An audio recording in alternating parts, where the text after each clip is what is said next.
Sports Show, everybody. I am your host, Kenny Time, on this microphone, and I am joined once again on this Friday by the one, the only, drumroll please, Nika, the producer. She is live in the flesh, in studio. Welcome to the show, Nika. Hello, Kenny, and hello to our new and returning listeners from all over the world. Hello, everybody. It is Friday, and we are going to be doing things a little bit differently here around the Kanika Sports Show today because we are not going to be talking just about baseball. We not? We are not. We have lots going on in the air, and as you can see, our coverage is expanding. We are publishing more often throughout the week. And we are going to continue that trend and that theme today. We got lots to talk about. We got MLB, NFL. We got a little bit of NBA to sprinkle in at the end. And we have some WWE preview to do for this weekend's action that's going to be going down tomorrow night, Saturday night. The main event is back. More on that, though, later. We are going to kick things off on this Friday with the worst news of the week. The Padres get swept again. Back-to-back series now. Sweeps. Ooh. They were first swept at home this past weekend. It was ugly. It was against the Mariners for the Vetter Cup. And then they took off and played in Toronto Tuesday, Wednesday, and Thursday. And it got really ugly here, Nika, on this road trip.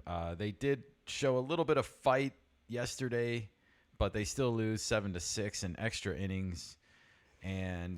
But they did go to extra innings for the first time, I believe, this season. I think they did maybe a couple times in April, okay. But that doesn't count. Don't who knows? But this is definitely the worst losing streak we've seen on the Padres since at least 2023. This is the worst losing streak in the Mike Shildt era. And it has been ugly, folks. If you look at the next slide, Nika, this is from Annie Heilbrunn. We've talked about her before. She says that the Padres have scored 3 runs over their last 45 innings. Per the team, the last time the Padres scored 3 or fewer runs across a 5-game span was May 22nd through the 26th, 1972. That's like 3 years into the existence of the Padres. Wow. So they playing like it's 1960, 1970s. 1970s, yeah.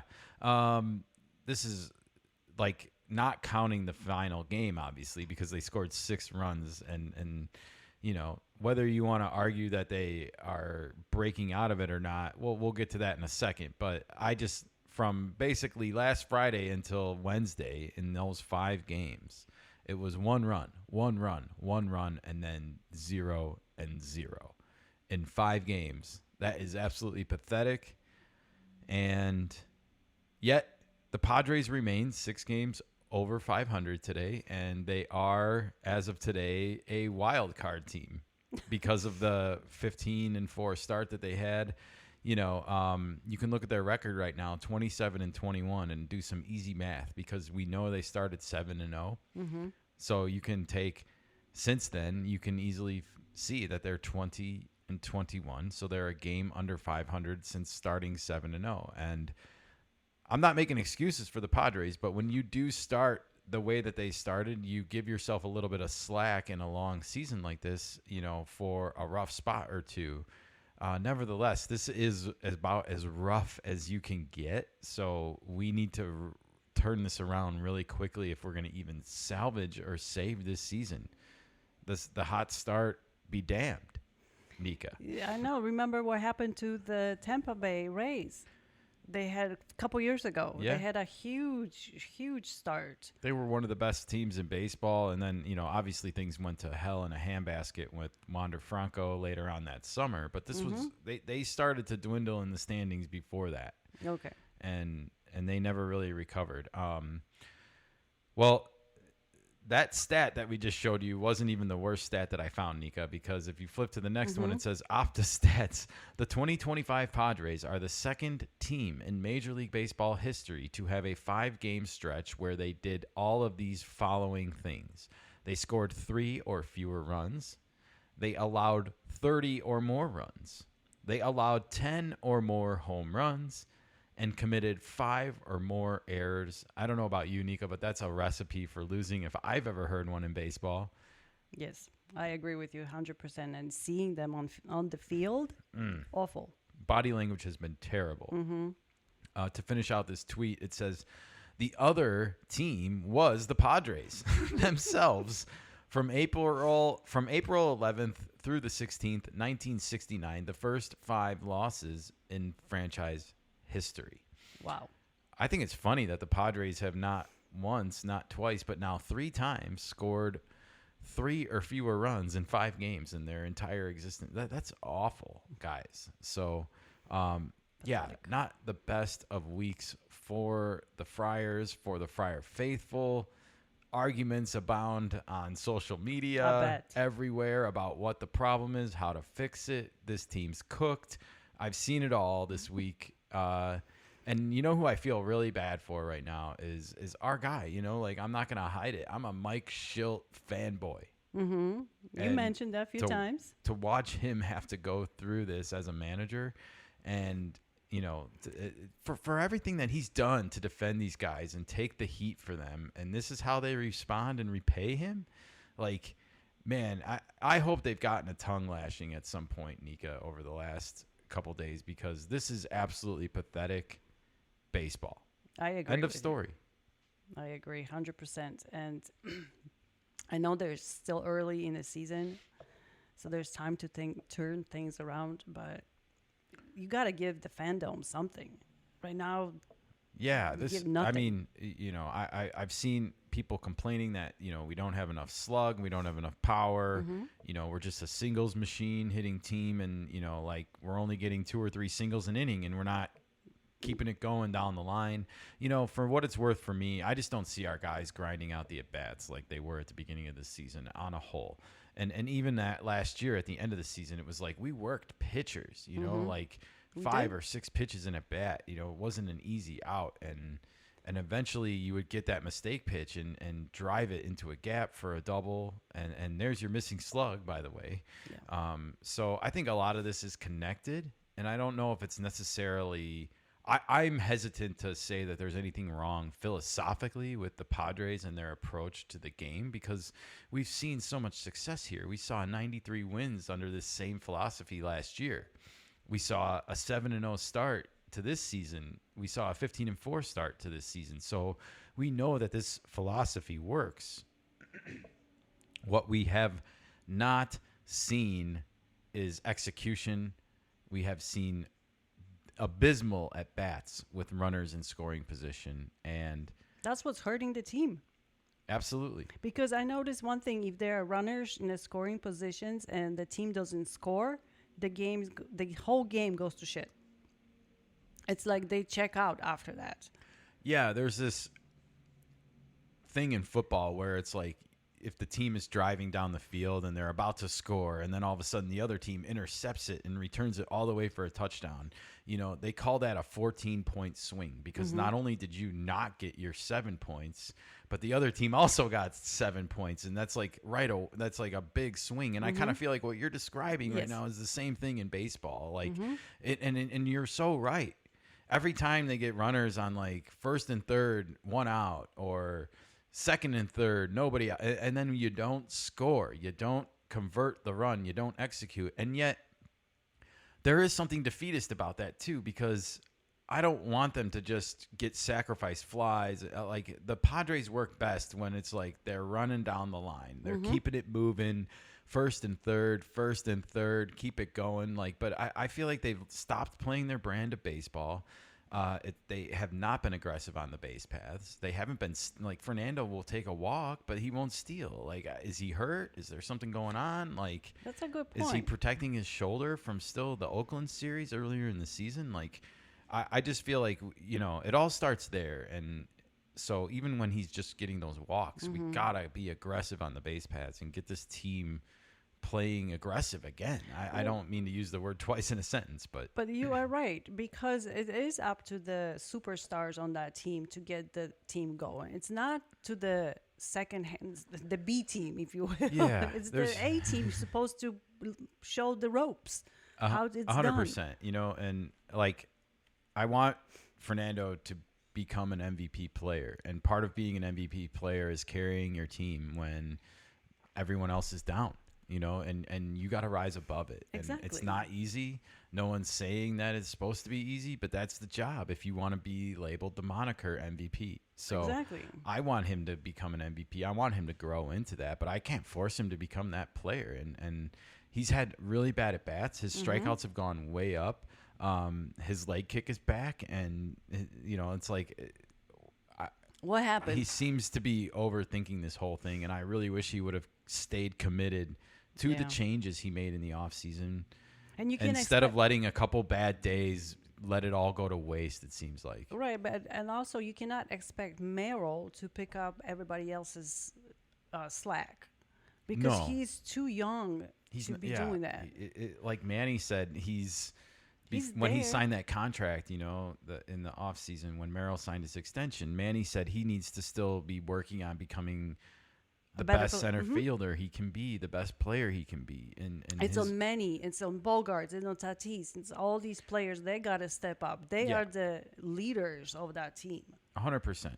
And it all will get right. It will all fix itself over time. I'm confident in that. The Padres aren't going to lose the rest of their games all season long. Oh. You know, I just hope it doesn't take too much longer to break out of this, because then you're going to be back to square one, and that whole hot start that you got off to is going to be like wiped out and eliminated. And It's slowly deteriorating in front of our eyes. It is. So hopefully we see changes, and we see changes starting tonight. Let's hear from Mike Schilt after yesterday's loss. All right. And just about this 6-game losing streak. This was posted by 97.3, The Fan, San Diego. Let's hear from one of my favorites in the business, Mike Schilt, everybody. Parse between like a loss is a loss. Yeah, that's right. But this is 6 straight. It is. And you haven't done that before. That's right. I guess it'd be different if you hadn't battled today. You're probably going to say that this is how you get out of it, is playing like this, having at bats like this. But like, how does this team, which was so good for 5 or 6, 7 weeks, get back to that? Yeah, uncharted territory. I mean, nobody really here's experienced that. And, you know, I do believe, I've thought about the last couple, you know, days. And then, of course, today I felt good about us winning the game. But, you know, as you reflect back on where we're at, first of all, to your point, you know, listen, today is exactly how you get out of it. That's just how this works. You know, you play our game. And today, you know, we played some good defense. Toddy, a good play. You know, multiple good defensive plays. You know, one cost us, but tough at bats. You know, guys had, you know, aggressive throwing strikes in the zone. You know, they got hits. We didn't really, not a lot was self-inflicted. That's how that happens. And what I was getting back to is, you know, I really am confident that this is going to only make us stronger. There is no question about that. It will make us stronger. You know, it doesn't feel great right now. You know, very soon it'll be a distant memory as we continue to get back to playing on the good side of the left-hand side of the win column. And but you know, listen, it's just going to make us stronger, and you know, it'll make us closer. Okay. Well, we can hear it a little bit in his voice there. You know, he sounds shaken a little bit.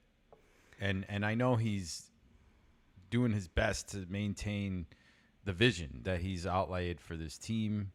And I mean, we're literally like 6 weeks away, or 6 weeks removed from, you know, the hot start and Schilt ball becoming a thing, and this whole branding. And now here we are, where we almost see a man on his heels a little bit. Kind of, is he's lost a little bit for answers. It seems like he says we played good defense a couple times. He doesn't know what else to say. Well, I think Mike Schilt is one of the guys that looks at things glass half full than empty. Always. Always on the positive. So he's not going to throw any player under the bus. he's gonna cover for them. We don't know if anybody's more injured than they're showing. None of that is being reported at the moment. Yeah, you just And- wonder if there should be a little bit more accountability, or not throwing individual players under the bus, but just holding them accountable for everything that they want to have, change. Whenever you're going like this, you have to have changes, and it's a two-way street because people need to be accepting of those changes. And Definitely. They have to be accepted, and they have to believe also that what Mike Schilt is selling, and they did believe it. And I don't know what happened. I don't know what happened either, but this is one of the weirdest funks I've ever seen a team go through in a long time. Yeah. And I just, like I said before this, my heart kind of goes out to Mike Schilt. Here's a guy who we've talked about in the past, that the way that they came up through baseball, through the ranks, they've probably seen it all almost. And when you hear somebody that sounds like they don't have any answers for what's happening to this team right now, it's a little bit of a alarming situation, because Maybe they just don't know. They cannot point to one thing. To me, it looked like when Arise got hit, that's when this whole thing started. The whole train got derailed. a little bit, yeah. And since then Merrill got injured. He wasn't out there. It all kind of had a domino effect on the team, and they I haven't agree, picked up. but they've been back for a while now. I know, and they haven't been able to put the pieces back together. It's not gelling back together, and I think even when they were out, we were playing better. Like the support group, like the Iglesiases, were stepping up, and we were still putting like I said, enough of those hits together every inning, like where it felt like we had 4 or 5 hits strung together in an inning, and that's when we did. The Padres do a lot of their damage isolated. They don't put up a lot of 1s and 2s throughout the course of the game and have 8 runs at the end of the game. They tend to put up like a big 4 spot or a 5 spot in an inning, and not really let themselves beat themselves. And that's what's been different, I think, about it, is they haven't been getting those hits, and then they in turn make mistakes and give it away to the other team on the field. And it's been a long time since we've talked about the give and take philosophy of Mike Schilt. He literally has this philosophy where it's like, take what the other team gives you and don't give anything away to the other team. And right now the opposite is happening. Yeah. The exact opposite is happening. So Well, I still believe in this team. I can't give up yet. It's too early. I do too. I firmly believe that the Padres will make the playoffs, and if they do, anything can happen. They have enough pitching talent on their roster, if they stay healthy, to have enough playoff depth, and they have enough hitters on this team. So, and star players. I Yes. think they can do it. Speaking of star players, Oh, the Padres are headed to Atlanta now, whom they swept at home in a 4-game series At to the start beginning. the year. Yeah. And if you remember, Atlanta was out one of their best, Ronald Acuna Jr., and he is back as of tonight. oh boy. He Is it- is going to make his season debut tonight against the Padres. And You know what's funny about it? Well, it's not funny. Tatis and him and Acuna, they all worked with Tatis's dad. Profar, you mean? And Profar. You forgot I Profar. forgot Profar. Yes. Yeah, the three of them. That's kind of the interesting triangle reunites tonight in Atlanta. No Profar, though, obviously, as we know, because of the 80-game suspension. Boy, oh boy. So Acuna's coming back. Atlanta's going to have all this momentum. The Padres have lost 6 games in a row. Nika, are they going to win a game this weekend? Yes. Statistically, they should. Whether they will on the field and in reality, we have to wait and see. Yeah, 100%. The losing streak is not going to go on forever. We know this. It's really been difficult right now. I just hope it's one of those things that as soon as we snap out of it, it kind of writes itself back to somewhat normalcy, Again, if you start winning, everything else is going to be forgotten. True. everything else is gonna be a distant memory. That's what baseball is. You got to forget about the day before and just show up today as a brand new day. And it is a brand new day because MLB finally posted the Heroes of the Game video for our guy, Fernando Tatis Jr. It happened this morning. I grabbed it for you guys so we can all get hyped together for this series tonight in Atlanta. Nika, can you cue it up for us, please? Now it's queued up. Grab some popcorn like the boy. meme says. All right, let's go with it. Here we go. They've come to see greatness. It's only right he puts on a show. Fires to second, he is out. Nice. Great throw from Fernando. I love that they used some defense here for Fernando's video because it's an overlooked part of his game for sure when, he's known for the home run poses and the bat flips and all that jazz. But, I love these little Japanimation Heroes of the Game videos. And what do you think, Nika? Is this the video that's going to turn it around for the Padres? Is this the good luck charm we needed, the Fernando Japanimation reveal? I hope so. Me too. I really hope so. It's a great video. It's a really fun gaming thing. We do game occasionally. We do. And I like it. I like the Japanimation. I noticed the tornado was like pink and blue and green and yellow all at the same time. And it reminded me of all the elements from a video game, kind of like and how Fernando has all 5 tools of the baseball player with speed and contact and power and an arm. You know what's missing? He just needs to level up. He does. He needs to level up and assume the mantle of the game's greatest player that he can potentially be. But that means showing up every day. And that means, remember this, Fernando. Somewhere in the stands every day, there is someone that paid a lot of money, maybe more money than they can afford, to come and watch you play today. That is a great advice. So that's what Michael Jordan believed, and that's what caused him to excel on the basketball court night in after night. No off days here. There's too much at stake for other people. I agree with that. So. All right. Well, we're going to stay in the NL West where we had an awesome battle in the desert, in Hollywood. No. It's still the desert everywhere around it, just so you know. Dodgers win. The Dodgers won the finale 3-1. They take 2 out of 3 from the Snakes at home. This was after they split 4 games in Arizona the week prior, if you'll remember. That was the big Ohtani Gurriel Jr. Home run pose mocking incident. None of that was on the field or on display in this series, but the Dodgers did come back and take 2 out of 3. This was especially important for them because they had just gotten swept at home by the Angels over the weekend. So they also lost game 1 to the Snakes. So that made it a 4-game winning streak. So unlike the Padres, the Dodgers do bounce back and win 2 out of 3 after losing 4 in a row. And now the Dodgers will be heading to New York to face the Mets. And this game is on Apple TV tonight.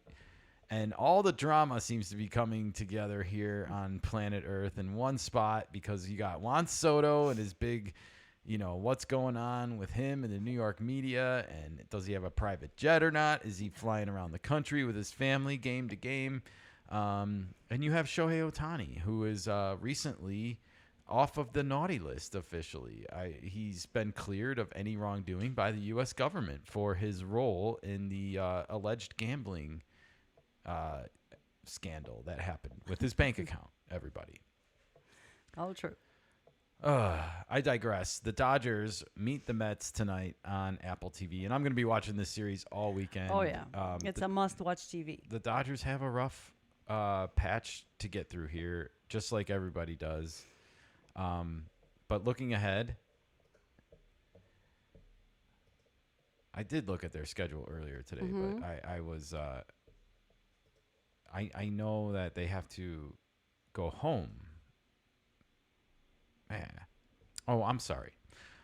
This is so to get through this patch, they have to play at New York this weekend, and then they play at Cleveland to start next week for 3. They have an off day Thursday before reconvening at home to face the Yankees in Dodger Stadium, a rematch of last year's World Series. So all the flashbulbs are going to be going off. And oh, by the way, the Mets and Dodgers are last year's NLCS, so that's a rematch for the first time this year. I'm sure the Mets are going to be coming out wanting to play their best baseball this weekend. So then, like I said, Cleveland, then the Yankees at home, World Series rematch, and then Mets again at home next week for 4. Ouch. It's a busy schedule. It's a busy time in LA, and they got a lot going on, and so they don't have the easiest of games. I'll be curious to see how they hold up through all of this right now, because we know their pitching is Yamamoto, and that's about it right now. Yeah, well, they have Dustin May still. Yeah, So. do they? Well, he's not on the injured list. Okay, fair so enough. They got him. Gosling, and there's other players, I'm sure. I will concede that point to you, Nika. All right. All right. So, be sure to get your Apple TV on tonight or your MLB TV so you can watch the big inning and see some of this game. But I'm going to be paying attention to this series all weekend. It is going to be a fun one. Speaking of the Dodgers, the newest odds are out via BetMGM on who's going to win the World Series. And a couple things stood out to me on this because this was posted on Thursday morning. So this was before the Padres lost their final game to the Blue Jays. But even so, all the bad statistics had happened in the previous 5 games. And the Padres were still in the top 10 to win the World Series, everybody, according to BetMGM. So maybe not all hope is lost in San Diego. No jumping off the bridge. But as you can see, the Dodgers still reign supreme here, number 1. But the Mets right behind them in number 3. And the Yankees, who we just talked about, they have to play pretty soon, are number 2. I also see Phillies in there and the Tigers. The Phillies have catapulted to the top of the National League. They are the best record in the National League now. And the Tigers are the best record in all of baseball. So not surprised to see them in the top 5. The Braves have moved ahead, though, of the Cubs, the Mariners, and the Padres, who we talked about. So they're putting a lot on the shoulders of Acuna. I guess they must think Acuna's return is going to propel the Braves into another dimension, because I just don't know how they compete in that division with the Phillies and the Mets. It's tough. It is. But one team that is also on this list is the Chicago Cubs, Nika, and they are shown as 6th as a plus 1,600 right now to win the World Series. So you can make a little bit of loot on that. But boy, oh boy, they did go down to Florida this week, and they won 2 out of 3. They did squeak out a win in this final game, 2-1. This was kind of a nail biter, because if Florida would have won this game, I think people would have been jumping off the bridge again in Chicago. Oh my gosh, we just lost 2 out of 3 to the Marlins. Are we really that good? It's a valid point. It is a valid point. And, I think the Cubs are good. I think they're going to continue to be good. They're now 10 games over 500, but, they are still playing against St. Louis, who is unexpectedly in second place and playing a lot better than people thought they probably would be at this point of the season. They have a plus 40 run differential right now, the Cardinals do. So they are certainly probably opening eyes around Major League Baseball. But when it comes to the Cubs, something interesting caught my eyes this week, Nika, and that is one of our favorites, Tormund, the ginger-haired Justin Turner, everybody, who I feel like some weird PR campaign is going around with Justin Turner right now, because now the Cubs were playing the Marlins in Miami this week, but the week before they were hosting the Marlins, and at the time, Justin Turner had been going through a pretty rough start to his 2025 season, and Craig Counsell was defending him, saying like, "Oh, he's gonna get it going. We believe in him." And sure enough, right on cue, almost that Tuesday night, he got himself a game-winning hit. He did. It was good to see. because he Yeah. was struggling. No one wants to see Justin Turner struggle or anything like that. But he's 40. Yes, let's not forget that. And, I think it just, you have to ask yourself when the goal is to win the World Series and you have someone on your roster who's 40, who's hitting under 200, are they long for the season? Are they going to be a piece that is a part of your October run or not? And so I thought the timing of this was really interesting. If you see, there's a quote here from Nico Horner on this graphic that Marquee Sports Network put out on their X feed. He's been a really, really big part of what we're doing here. That's Nico Horner on Justin Turner. What does that mean exactly? And then the caption reads, Justin Turner has had a massive impact on the Cubs both on and off the field. This is like Platitudes? sell job, for like it sounds like a pre-built excuse for why he's on the roster. And I think the question becomes like, why is he here versus like Ballesteros or Ballesteros? I don't know how, I've heard it said both ways, but I call it Ballesteros. And like he got sent back down to the minors, when Ian Happ got activated. And I think there's a lot of people in Cubs universe that are fans that are asking themselves, like, is this really the guy that gives us the best opportunity to win? And so all of this PR spin starts coming about how important he is to the team and to the success of the team. And it's just boy, oh boy, like. It's very similar where you have Padres and the old-timers on that team. It's when do we give the young and the up-and-coming prospects a chance to play? Yeah, I agree. And it's it's a tricky situation because I don't think people want to undervalue Justin Turner. And yeah, I do agree he has all of the makings of a valuable veteran. He can be a clubhouse leader. He's got rings. He's seen it and done a lot of it before. He's 40. Anyways, after this tweet came out, then an article shows up on MLB.com. Why 40-year-old Turner has been key to Cubs' success. This is written by Justin Morris, and it says at the bottom, this story was excerpted from Jordan Bastian's Cubs Beat newsletter. With Jordan off this week, MLB.com's Justin Morris is handling this edition. To read the full newsletter, click here and subscribe to get it regularly in your inbox. You should all be sure and go ahead and do that like I do so that you don't miss any of these nuggets. But again, we see the PR continuing here. And let's get into the article, Nika. Sure. It says right here, it's not quite the LeBron James effect, but at 40 years old, Justin Turner is finding a way to impact winning baseball in a major way. That's in large part because he's won before. He has a World Series ring, adding the hardware to his trophy case in the 2020 season. That was the COVID season, by the way.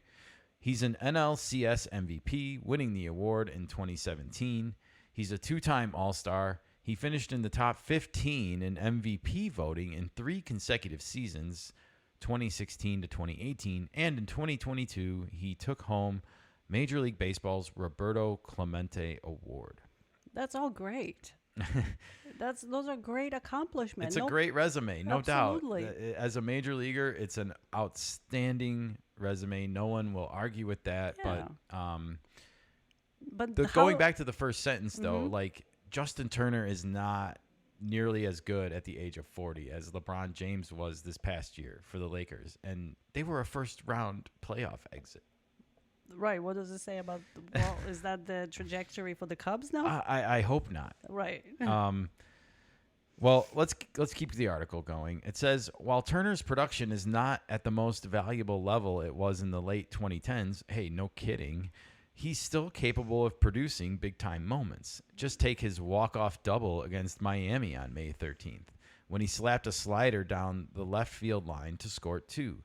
The heroic hit earned Turner a post-game bath from his teammates, rife with Gatorade and differing flavors of double bubble.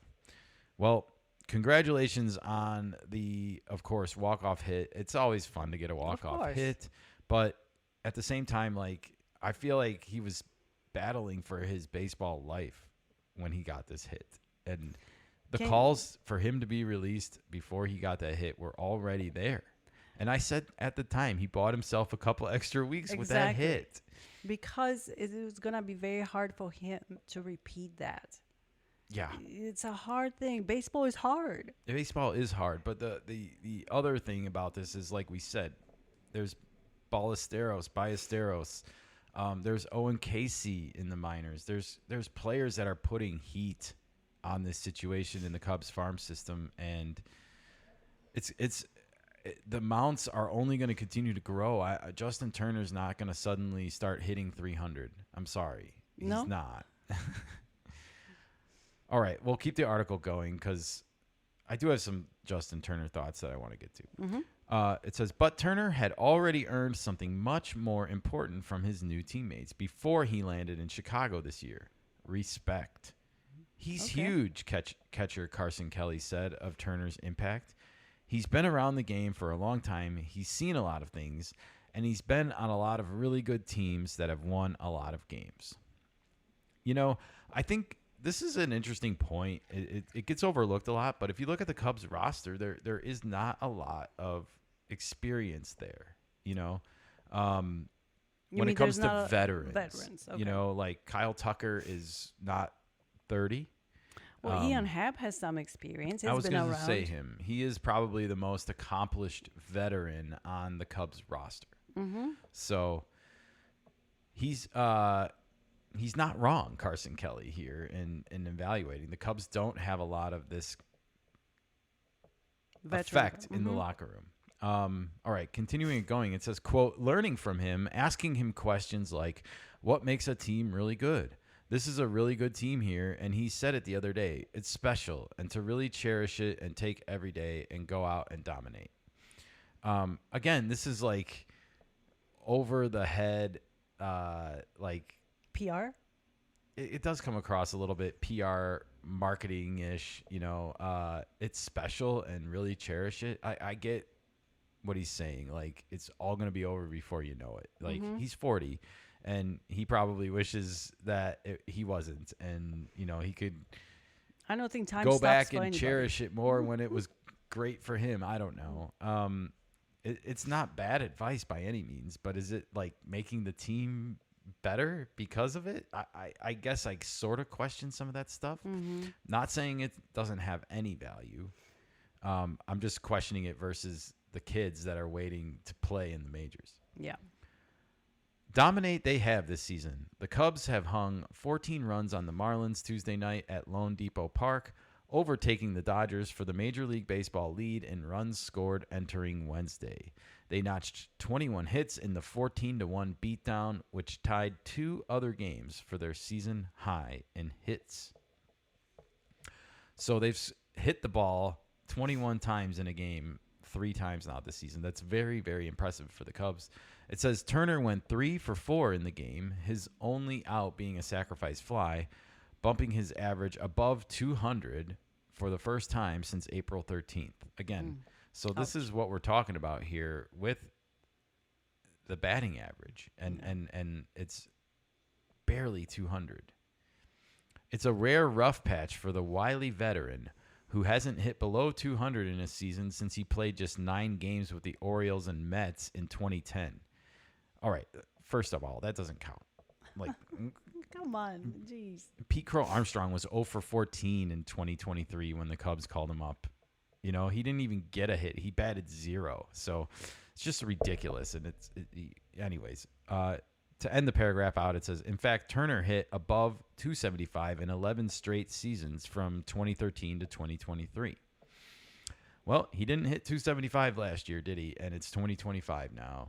So you can frame these things a bunch of different ways to make out a lot of different players to probably look good in situations like this. I can go carve out, 5 or 6 years of Jason Hayward for the Padres, and make him sound like a impressive signing for the money. Okay, still, manager Craig Counsell had nothing but positive sentiments about the infielder/designated hitter. Quote, he's just like a baseball rat in a good way, Counsell said. He loves the game. He loves to talk about the game. Just his engagement on the bench during the game. We've got a very engaged team, and I think he's kind of at the center of that. It doesn't matter. Has nothing to do with how you're playing on the field. He struggled a little bit on the field, but off the field, it's just who he's always been, really. Hey, I'm going to make a bold prediction here, Nika. I am going to say that Justin Turner is going to have his first official coaching job with the Chicago Cubs. Oh, you think so? And I think it's going to happen sooner than later. Like, what kind of coach are we talking about here? He can become a special assistant for all we care right now. I think he wants to be a coach. Oh, okay. I think we'll get into it. That engagement and contagious joy were evident with Turner and his teammates Tuesday. He signaled toward them with a smile after doubling in the fifth. He was greeted with high fives after his sac fly. He flashed a thumbs up to the dugout after his second hit of the night and grinned from ear to ear after stealing a bloop hit single off a position player for his third knock. I mean, this isn't really describing anything abnormal for any player in the middle of a game. You know, we see this with every team when players get hits or get RBIs or get doubles. They make motions to the dugout. Of they course. engage with their teammates. So I'm glad that he's getting the opportunity to do it with the Cubs, but at the same time, it just seems overwritten to me a little bit. It sounds like a really good PR piece. Yeah. Well, Whether that's for him getting a coaching job or elevating his stature with the Cubs, either way. yeah, we'll see. It's been great, Turner said of his time with Chicago. Obviously, playing really good baseball, and it's a really good, exciting team to play on, and it's been fun. Yeah, I mean, of Who wouldn't course, wanna play? they're scoring tons of runs this year. That's a fun team to be on. And, Of course. It's better than being on the opposite. Ask Padres how we're feeling right now. The Cubs have zero problems scoring this year in most circumstances. So that's not their problem. No. You know, their problem lies more with leaky bullpen and, you know, some questionable starting pitching decisions. That's true. All right. Well, to continue on, it says, for Turner, his approach to mentorship is defined with an analogy from another sport. Quote, just trying to not impose too much on the young guys, but be there if there's questions and help with guidance and share experiences. Wow. Is he trying to get a job? Just like bumpers in a bowling lane, quote, he laughed. Keep them going down the lane and don't let anyone get in the gutter. Okay. I think that's like an interesting baseball analogy that I've never heard before. It's like with baseball, I think it's easy to get into a rut, as we've seen. Again, not to pick on them, but with the Padres in the last week, we don't want to have seen it, but we've seen it. It's awful, and the Padres are in the gutter that he's talking about. So it sucks when you get in the gutter, and I think it's important perspective, even like for himself, probably hitting just barely 200 right now, like to just keep going, show up new every day is a new day. And you got to flush it. You got to flush the bad nights, the bad losses, the bad beats. You just got to flush them. Again, we get the mentorship word here. It says Turner was back in the mentorship saddle shortly after speaking with reporters, discussing pitcher pockets with top Cubs prospect Matt Shaw. Another interesting thing here to note: did the Cubs specifically sign Justin Turner to mentor Matt Shaw specifically? Like, Interesting point, because Matt Shaw plays third. yeah, Did he ever play third? who, Justin Turner? Uh-huh. Yeah, Oh, okay. It makes sense that way. yeah, absolutely. He is a good candidate for this job. You know, this is like a coaching test for him. Maybe in a he way. is trying to be a third base coach or assistant to that The coach. third base coach is the one that waves the runners in, Nika. Okay, so not him then. Correct. No, I think this is like a nice connecting of the dots. I don't know if this is exactly the thinking ahead of time when they signed him in the offseason, but I think it's kind of one of those nice byproducts of the signing. Like, oh, well, this is working out well. yeah. It came with it at the end. It wasn't the reason for it. Correct. Quote, he's had a great influence on me, Shaw said. We got along from the jump. He's been great, just teaching me about the ins and outs of the game. I feel like there's still so much I have to learn, and you learn quick in the big leagues. I've learned so much watching him and talking to him. Whether it's being on the, quote, first-team bus, according to Ian Happ, or finding the, quote, fine line between hard work and overwork to stay healthy, Turner's efforts are appreciated by Chicago. So, yeah, it's nice to get a little bit of Matt Shaw's thoughts and feelings on this. You really do think, like, wow, these guys don't have really any idea what it's like until you're in it, right? But that's with everything. I You get it. speculate how things are. I get it, but not everyone has to go to work with a camera on their every move. And That's true. you know, you in baseball, you have the limelight. You bat by yourself. It's not like you're on the floor with your teammates and working together to make a basket. You know, it's a lot of individualized. It's a lot of individualized. That's put on upon an individual. I don't know what I'm trying to say. It's a lot that's there's a lot of individual performance that has to be upheld. You know, it's not. It's like not you a, can, it's a team sports, but at the same time, it's an individualized stats. You have to play for your own stats. And Yeah. people are going to scrutinize everything you do on the field and off the field. 100%. It's you cannot. You're only as strong as your weakest link. You know. Yes. So there's a lot that goes into the construction of it. And All right. the experience of a veteran always helps the younger kid. Just even like mentorship for any job, you want somebody with the knowledge that was there before you to kind of guide you.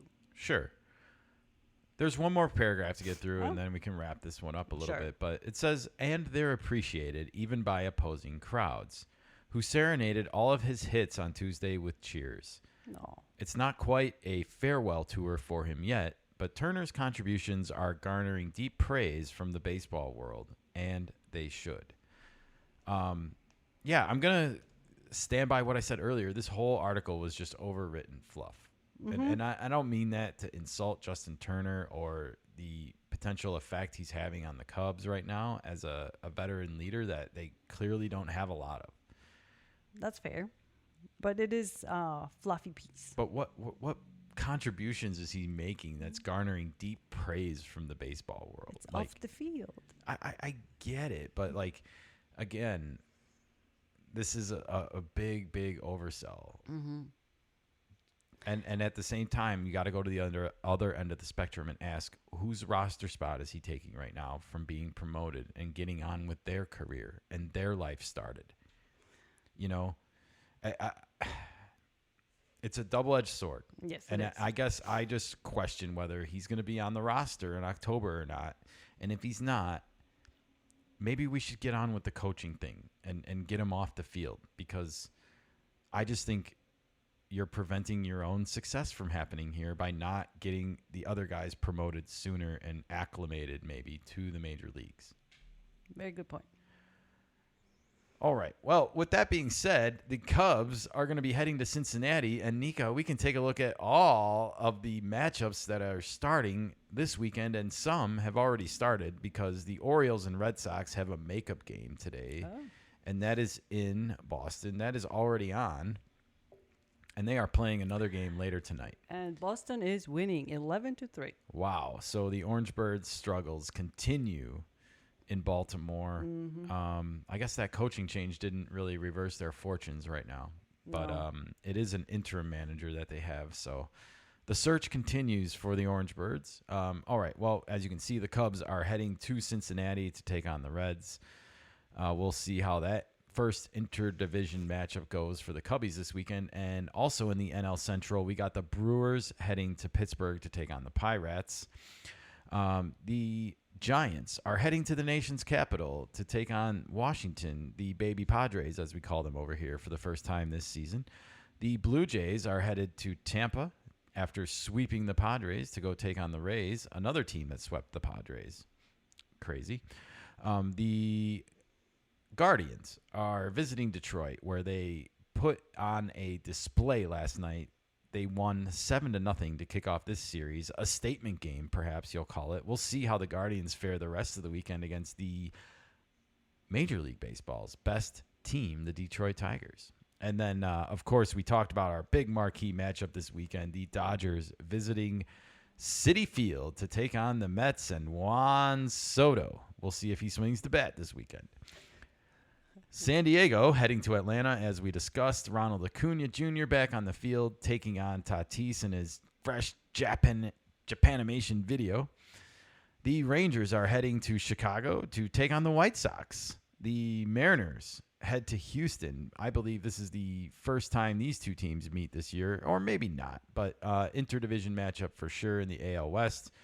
AL Central matchup, the Kansas City Royals are heading to Minnesota to take on the Twins. Both of these teams have had long winning streaks to kind of get back into the race, if you will. And we thought they would both probably be in it, but the Twins definitely more surprising than the Royals. This matchup is maybe low-key one of my favorites of the weekend. The Diamondbacks are heading to St. Louis. We'll see. I want to see the Cardinals get knocked down a peg or two. You know, I just don't like them getting traction. And, the Snakes, we can live with this. The Snakes are going to be the Snakes. We don't need more snakes. The Yankees are heading to Colorado. May God have mercy on their souls. Like Colorado or the Yankees? Colorado. Yeah. I mean, with Judge alone, scary. Yeah. Miami went all the way across country to Los Angeles to face the Angels. And in the battle for the Athletics, the Philadelphia Phillies take on the Sacramento A's, as they're called for now. Of course, Philadelphia, the original home of the Athletics franchise. So they've moved around, everybody. And with that, those are your weekend matchups in baseball, Nika. And Okay. I thought one was missing because it's an even number, but I forgot there's a doubleheader on there today. So we're all good mathematically, everybody. Okay. We're good. But we do have to talk about an injury next, Nika. Can you call me a doctor, please? Sure. Ready? Yes, doctor.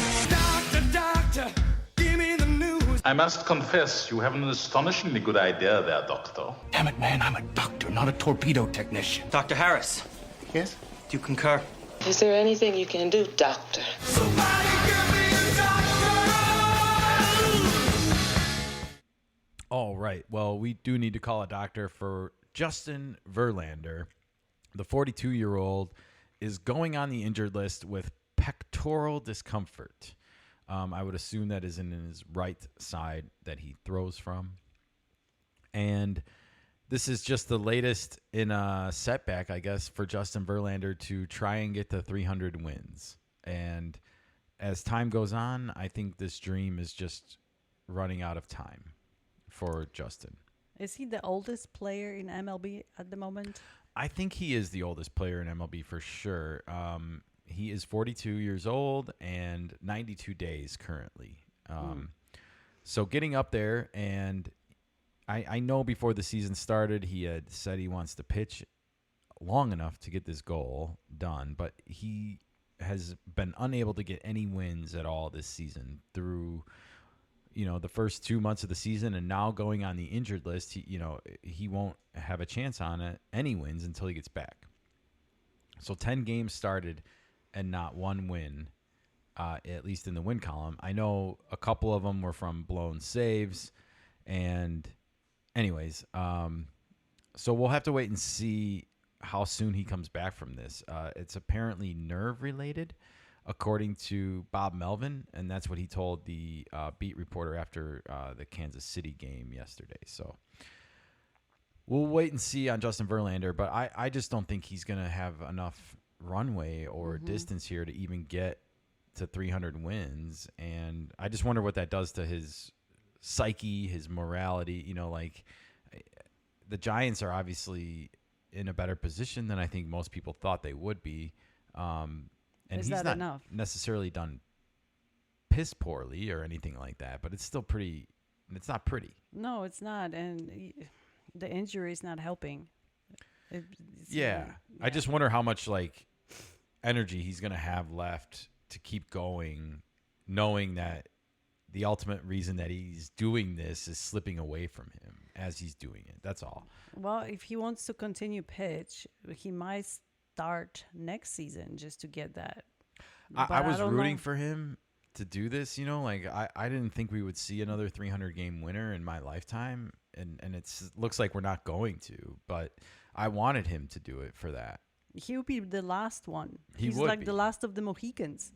He would be, but nevertheless, if he doesn't get there, he's still going to have, he has 50 more wins than Kershaw about. Yeah. 50 more. And Kershaw ain't doing so well. No, and he's 6 years older than Kershaw still, but that's my real point here is this is a long, long, long journey. He's in his 21st season potentially here. Oh, wow. Well, if he's 43, if he started as a 20-year-old, there you go. There's your 20 years. He was 22 and when he debuted, and he's 42 now. So he did not play in 2021. He was injured, probably with a Tommy John. Most likely. Either way, the time is running out.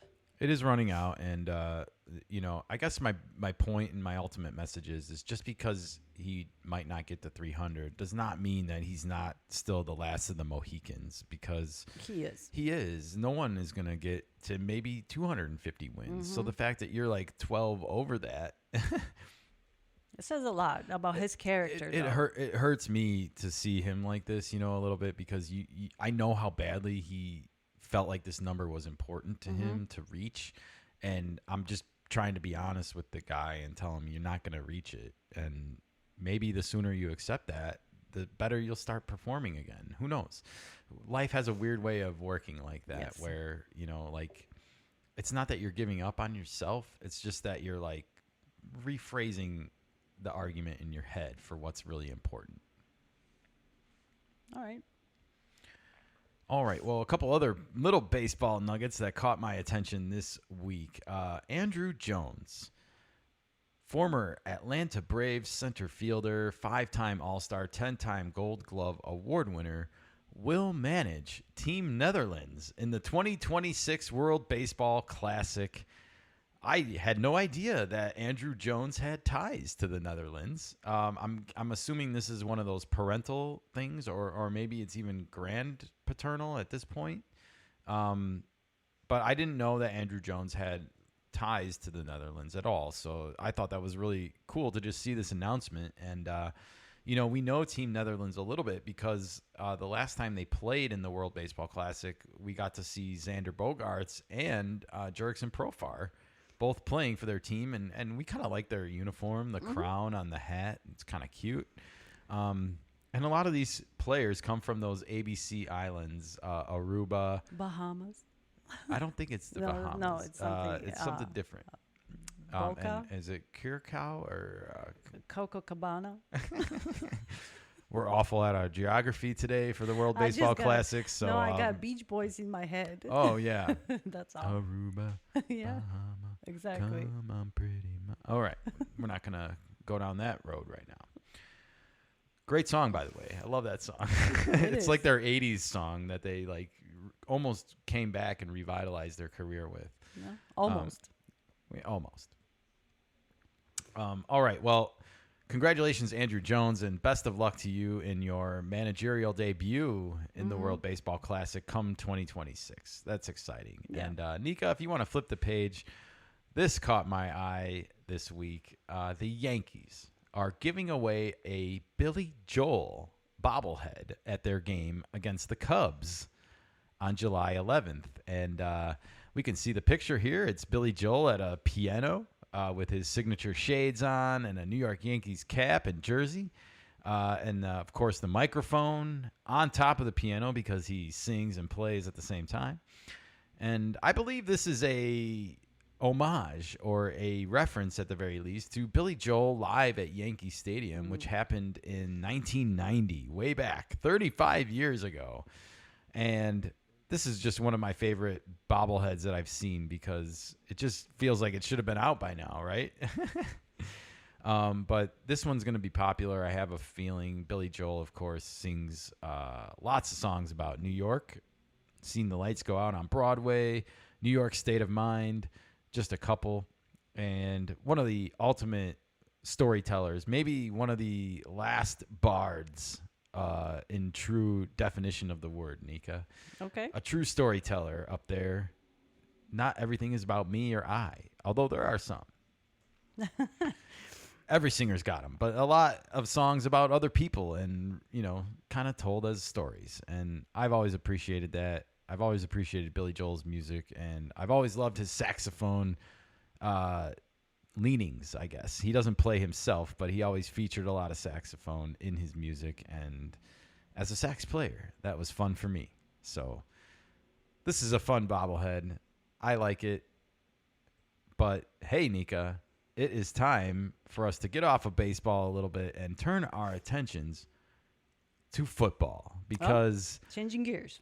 The Chicago Bears had some OTAs this week, and we got to hear from our new head coach, Ben Johnson, who met with the media for the first time at Hallis Hall in Chicago, in Lake Forest, Illinois, to meet with the media since we got that big, juicy Caleb Williams gossip that we covered last week on our show. And if you haven't checked that out, please go and get that recap before maybe you watch this part of it, even though I know that nobody ever does that. But the point is the big, juicy Caleb Williams story came out last week that he didn't want to necessarily go play for the Bears when they had the number 1 draft pick last year. And there's a lot of reasons for that. But the main one being that, as his father put it, Chicago is the place where quarterbacks go to die. And if you know anything about the history of the Bears, you will know that they have not been able to get the quarterback position right basically for their entire existence. The last time they had a quarterback, I think that was top tier in the league, was like 1950 with Sid Luckman. That's a long time ago. It is a long time ago, and the game has evolved and changed in so many ways since then. And unfortunately, the Bears have been unable to do it with the game. They haven't been able to evolve. Now, all of a sudden, we have a new head coach who was like the highest sought-after coach in the league, and probably the most, I don't think aggressive is the right word, but probably the most confident coach and confidently spoken coach the Bears have had since Mike Ditka. Okay. Especially when it comes to offense and being offensive-minded. He's definitely outspoken, and he likes, I don't want to say attention, but he likes to be, he's not shy from the cameras. He doesn't shy away from the cameras. No. But anyways, I thought Ben Johnson did a really smart thing here. We talked about how he responded to the Caleb Williams news last week, the day it happened, like 2 hours after the news broke. Ben Johnson was on Colin Cowherd's The Herd, and he was being asked about this, and he was already talking about like why this isn't a big deal. Mm-hmm. Nevertheless, it's permeated all over the news world this week, the Chicago media world, and it's been a huge topic. I knew it would be. I know the Chicago sports media very well, having listened to them for nearly all of my life, and I knew that this was going to be a big story, a big, juicy story. And, well, Ben Johnson met with the media, and before they even asked him any questions, he went and did this, everybody. To my attention that the quarterback's been out in the media over the last week, and just to get out in front of that a little bit, I just wanted to say I wasn't here last year, and so I can't speak too much in terms of what it was like before he got here and when he got here last year. But from my 4 months on the job, he's been outstanding to work with, and we just are focusing on getting a little better every day. All right, let's pause it. All right, so this opening statement here was an attempt, even self-admittedly, he says it, I want to get ahead of this and get out in front of it. And he says a lot of what he said on Colin Cowherd last week. You know, I wasn't here last year. I didn't onboard Caleb into the NFL. Don't look at me, basically. Our relationship so far is great, and we're just working hard, and that's that. It was very limited, but Well, he's looking to the future with Caleb. Yeah, The past is exactly. the past. Move on. I know this is like so far removed. Some of these things that they're talking about here are like 18 months ago. You know, It creates buzz. it's all of this stuff happened over a year ago. It was before the previous draft. Yeah, no. It creates buzz. And people are always looking for stories like that because it creates drama. No doubt. Well, I'm glad Ben Johnson was more than ready for what was about to come his way. This was the first question he got, Nika. If you will resume play. The process of building the trust with Caleb and getting his full buy-in under your watch. Yeah, it starts with developing a rapport and a trust, and that's earned over time. You don't walk in day one and expect that to be achieved. And so the more time we spend together, he understands that I have his best interests at heart, and vice versa. He's going to go out there and play as well as he possibly can, not just for himself or me, but for the whole team and the city. I mean, that's really what it comes down to. So we're very much aligned in terms of what we want to get done, and it just takes more time on task in terms of getting on the same page with how we're going to do it. Are there ways that you watch film? All right, so you hear here, like, how are you going to get Caleb to trust you? And I feel like this is such a dumb, wasted question because, and I don't mean to pick on Dan Weirderer here. I like Dan Weirderer. I listen to his podcast almost all the time when it's dropped, and I think he's a great source of information about everything and anything Chicago Bears related. Mm-hmm. However, this is a wasted question here. Like, the Bears hired Ben Johnson for Caleb Williams. They hired him for Caleb Williams. Yeah. I don't understand, like, why you think, like, there's this big trust-building exercise now that's happening. Like, that was the exercise. If they hadn't hired Ben Johnson, then you can ask that question. Then I think there would have been a bigger issue here. But I think the fact that the Bears went out and got the best offensive-minded coach available, maybe not just last year, but in many years. Mm-hmm.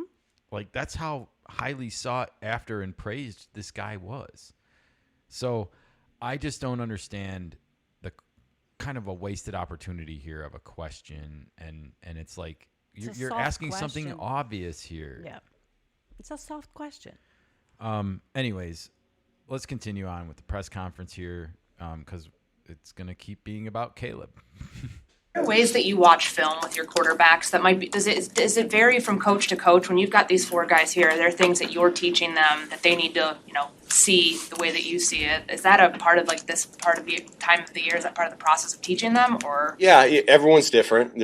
I've been around a number of coordinators, a number of quarterback coaches, and so I would say my style is kind of a combination of everything that I've been around and I've come to learn and love and appreciate. Exactly. And so there's a process that I believe in, that we believe in as an offensive staff, that we're adhering to this springtime, and we're going to stay true to that. How we're going to develop that position in particular, and those guys are doing a great job working hard right now at it. When you hear it, this is a funny concept to me as well, because I just feel like, yeah, of course they're going to do these things, like so just to get everyone caught up to speed, one of the big things that came out in the Caleb Williams story was that after he was drafted and as the season went to hell last year in a handbasket, Caleb Williams apparently told his dad or someone from ESPN, Seth Wickersham, that no one was watching game film with him. Like, they kind of left him up to his own devices, it sounds like, and we're like, here, we'll give you access and provide you with all the film to watch, but no one actually, like, sat down with him and showed him how to watch it, maybe, or how you should analyze your play. And so that's where the origin of this question comes from here. And I don't want to misspeak, but I do believe this was Courtney Cronin from ESPN Chicago. So, asking about this. Mm-hmm. But wouldn't he know already how to analyze his games from college? He should know some of that. Yes. I mean, but again, it's college. I know it's not different the ball game. pros. Sure. And so I don't know how a player like Caleb Williams, who, I mean, he wasn't like undefeated or anything in college, but he had a lot of success and he had a lot of abilities to probably overcome obstacles. And he might not have those same devices at the NFL level, you know? So I personally like Ben Johnson's answer here because I feel like he was not necessarily speaking up for Caleb's last year, whatever. Like he said, he wasn't here last year. He wasn't a part of it. But what Ben Johnson is saying is that he is going to institute a organizational philosophy, and he's going to go and show people on the team and in the organization how he goes about his business, what he's learned from everybody he's been around in his life. I love people that say that, by the way. Like, you're going to borrow a little bit from everyone you've been around in your whole life. Whether you like these people or not, whether you're friends with them or not, you still might have learned things from them. Absolutely. To carry with you and bring with you into your own now opportunity. Yes. This is Ben Johnson's opportunity to finally have the keys to the kingdom. He's the head coach of a football team. It's the Bears. This is a dream situation for the Bears. So I like that he's saying all these things, and I think he handled this question appropriately. Like, you know, I don't care what happened here before. It's a brand new day in Chicago, and all we're going to do is just institute my philosophies one day at a time. All right, let's continue in. This is Mark Grody with the final question here of Ben Johnson's press conference that I clipped for now. Okay. As in from the article, from the upcoming book, that Chicago is where quarterbacks go to die. Like, from a distance, did you see that? And what do you think when you hear that? I love it. I love the opportunity to come on in and change that narrative. That's where great stories are written. And so we're looking to write a new chapter here, 2025 Chicago Bears, and looking forward to the future. That was it. All right, you can pause it. Yeah. So the reason why I clipped this last question from Mark Grody, by the way, who works for 670 The Score, is because we just made a video at the end of our last at the end of our last Caleb conversation. We clipped a video about how I believe, in my heart, Michael Jordan and Caleb Williams can be one and the same. That Caleb Williams can follow in the footsteps of Michael Jordan. I reminded people that the 1984 Bulls were a mess, a abysmal mess of a franchise, maybe even in a worse place than the Bears were under Eberflus. I mean, at least he was running decent practices from what I've heard. Okay. Like, this Bulls team, you know, they had no leadership when it came to the coach or the general manager or anything. Like, everything that they became happened after that first season. And anyways, I just wanted to put that out there because I feel like there is a similar opportunity here for the Bears. You know, like, yes, the last 15 years have been awful. However, it doesn't have to stay that way. We've seen it happen before. And we saw Michael Jordan become a six-time champion in this town after he played for 7 years and they barely got any playoff wins. You know, it just clicked one time and it happened. We have no patience anymore to let things happen and ferment. Is that the right word? To let them cook in the damn crock pot, you know? There's no patience anymore. Yeah, there isn't. From microwave dinners to instant gratification social media. We really need to let Ben Johnson do the work here, you know, and I want to end by saying this. There's been a sentiment that I've seen running throughout the Chicago media this week, and I don't mean to pick on him again, but Dan Wiederer is one of them. And, you know, they adamantly believe that Caleb Williams not speaking in front of the podium yet about this story is a mistake. And go ahead. I was just going to say the Chicago media feels very entitled. Like, they need to have whatever is happening at the moment in their sphere answered instantaneously by the other players. If it was basketball, it will be the same. They need to have those questions answered ASAP. Yeah, I And mean, that's not the case. Let the kid be the kid and let him work on his craft. He will address the media when it gets closer to the season starting, because this story will resurface. well, we went over this the last time we did talked about Caleb Williams in this story, but just to give everyone a refresher course, ESPN was motivated to release this story when they did. It Yes. was the day after the schedule came out. A schedule, by the way, where the Vikings are playing the Bears in week 1 on, you guessed it, ESPN. Ding, ding, ding. So there were motivations to already start building hype for the week 1 Monday Night Football game that's going to be on ESPN. in 4 months. And they couldn't wait to get the train started. So I want to remind people about that this wasn't like, this was maliciously motivated in a way, because this isn't a flattering story. It's not going to paint the Bears in a good light, no matter how it comes out. It never was, you know, and it's not telling anybody things that people didn't know. If you listen to people that heard this story that are involved with professional football, they're like, oh, tell me something I didn't know last year around the draft. And, oh, by the way, would you want to go to the Bears? And it was like, yeah, not really. Exactly. That's a generally accepted answer. But like the Chicago media, on the other hand, is like, why is this happening? Why would you do this? Blah, blah, blah. And it's like, what? We know the answers why. We know. We just talked about Sid Luckman, 1950. So, again, I feel like... No patience. No patience. And so I have to ask also, what is Caleb Williams going to gain by going out in front of the media right now and answering questions? You see how vapid they are with Ben Johnson. You think they're gonna be worse with Caleb? Right. They're gonna be even worse. And then they say he needs to get out in front of this and talk about it so that, you know, the story can go away. But it's not going to go away because the book is coming out in September, like right when the game is about to be played against the Vikings. They're going to draw this all out back in coming up in September. And the reason for the Vikings being of importance is because, according to the book, the Vikings head coach and Caleb Williams had this bromance brewing at the NFL Combine before he was drafted by the Bears, and like he told his dad he wanted to go to the Vikings or something. You know what? He also went back and told his dad after he met the Bears that, you know what, I'm going to go play for the Bears instead. I'm going to do it. So are we not allowed to change our minds as human beings? Of course we are. You know, and he is a Bear. He already committed. He committed. And if end of the story. So we should just be rooting for him now and Stop. supporting him as much as possible and stop dwelling on the past.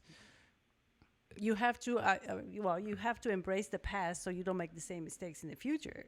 But did he make a mistake? No, I just don't think he did anything wrong. No. And they're all making him sound like he did something wrong. Right, exactly. And that's not the case. I'm talking more in general approach to history and stuff. They want him to answer for something, and he didn't do anything wrong. That's my point. And so I'm going to stick to that. Yeah. And I don't think he should have to get in front of a microphone. We're going to be talking to him in July. It's going to be time for training camp before you know it. He's going to be in front of the cameras again when the training starts, and they're going to keep pounding those questions. They will not let go. They will not. I know it. And then he's going to have to do it all over again in September anyway when the damn book comes out. So good luck getting through the next few months, kid. You're going to need it. And I'm glad Ben Johnson is on top of it because he is his mouthpiece. He is doing a wonderful job so far, just in this realm, Yeah. just of media management.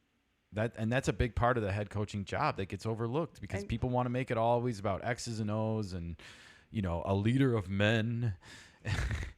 You know, part of it is big time is dealing with the media and protecting your players through the media. And we should be celebrating Ben Johnson for that more and not being like, where's Caleb? Where's Caleb? Where's Caleb? I want access to Caleb. I want him to answer for his comments that he made over 18 months ago. It's like, get over yourself. Yes, exactly. Don't make it all about the media. It's not about you. All right, let's move on. All right. We have to talk about the Tush Push, Nika. No? the Tush Push was in the news. Do you know what the Tush Push even is? No? Well, yeah, I do now, but I didn't a couple hours ago. All right. Well, I wanted to clip this little minute-long segment here. This was posted by the NFL on their YouTube channel last year, and it is a short explanation with Kyle Brandt and Dr. Neil deGrasse Tyson, everyone's favorite celebrity scientist since Bill Nye. And he's here to explain what the hell the Tush Push is. It's a play that the Philadelphia Eagles have basically made into their own secret weapon, right? Am I phrasing that correctly, Nika? I think so. Okay. You want to hear it? Let's hear from the wizard, Mr. Science, Neil deGrasse Tyson. Eagles at the goal line. I don't know if I have a counter to it, but I can explain definitely why it works. When the Eagles line up for the Tush Push, everybody knows what's about to happen. You just pause for a moment right here. Just pause. The Eagles have the advantage because they're hiking. And no one on the Chiefs can move until after the Eagles move. And so the Eagles get like a quarter-second head start in momentum transfer, okay? So the Eagles are already in motion.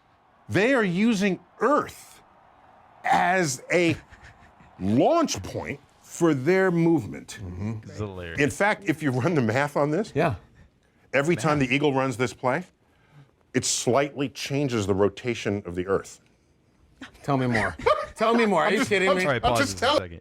This is the most ridiculous. Do you think anyone that follows sports even understands what he's talking about at all right now? I mean, maybe 1% of the population. Maybe. Yeah. It's just hilarious. Nobody's paying attention how the Earth moves so fast and how it's affecting you at the moment. Well, as we know anything about basic levels of science, it's all give and take, right? Of course. You know, like every action has a reaction. Correct. And I think that's what we're getting into here. Oh. Even sticking your 3 fingers on the ground before the ball gets hiked. Now, the one thing I want to kind of give Neil deGrasse Tyson a little bit of crap here for is because he starts this whole explanation with the most obvious of answers, which is to say the offense has the advantage because they know when the ball is going to be hiked. And it's like, yeah, no kidding, Sherlock. No kidding. Thanks for explaining that.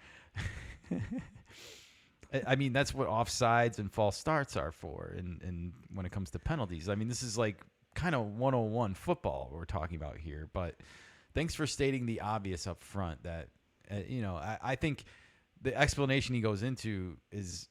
It's fun. It leads into that. Yeah, I know, but you drag maybe the Earth, leans physics, into that is math. a better way to say it. It leans into that. But all right, continue with the explanation because this is just bonkers.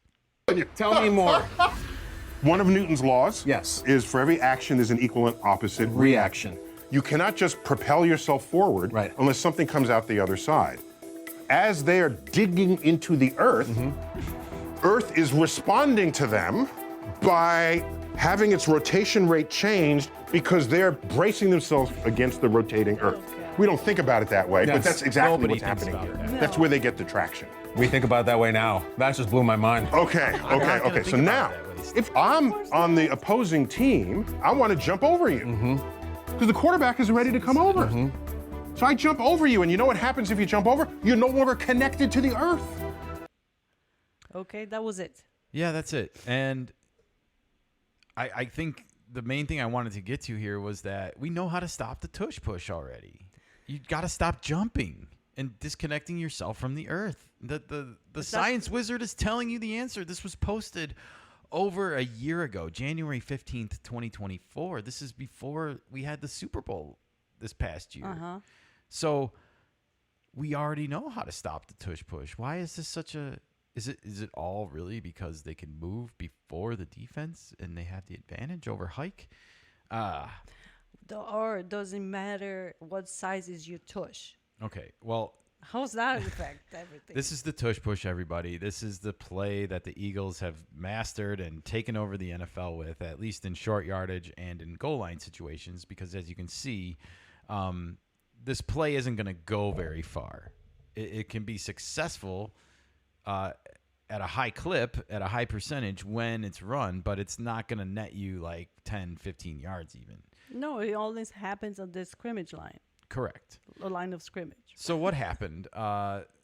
Apparently, some people around the league felt that this was not a fair play, and that it's not a fair play in the spirit of football. Okay. It's something that the Eagles are doing that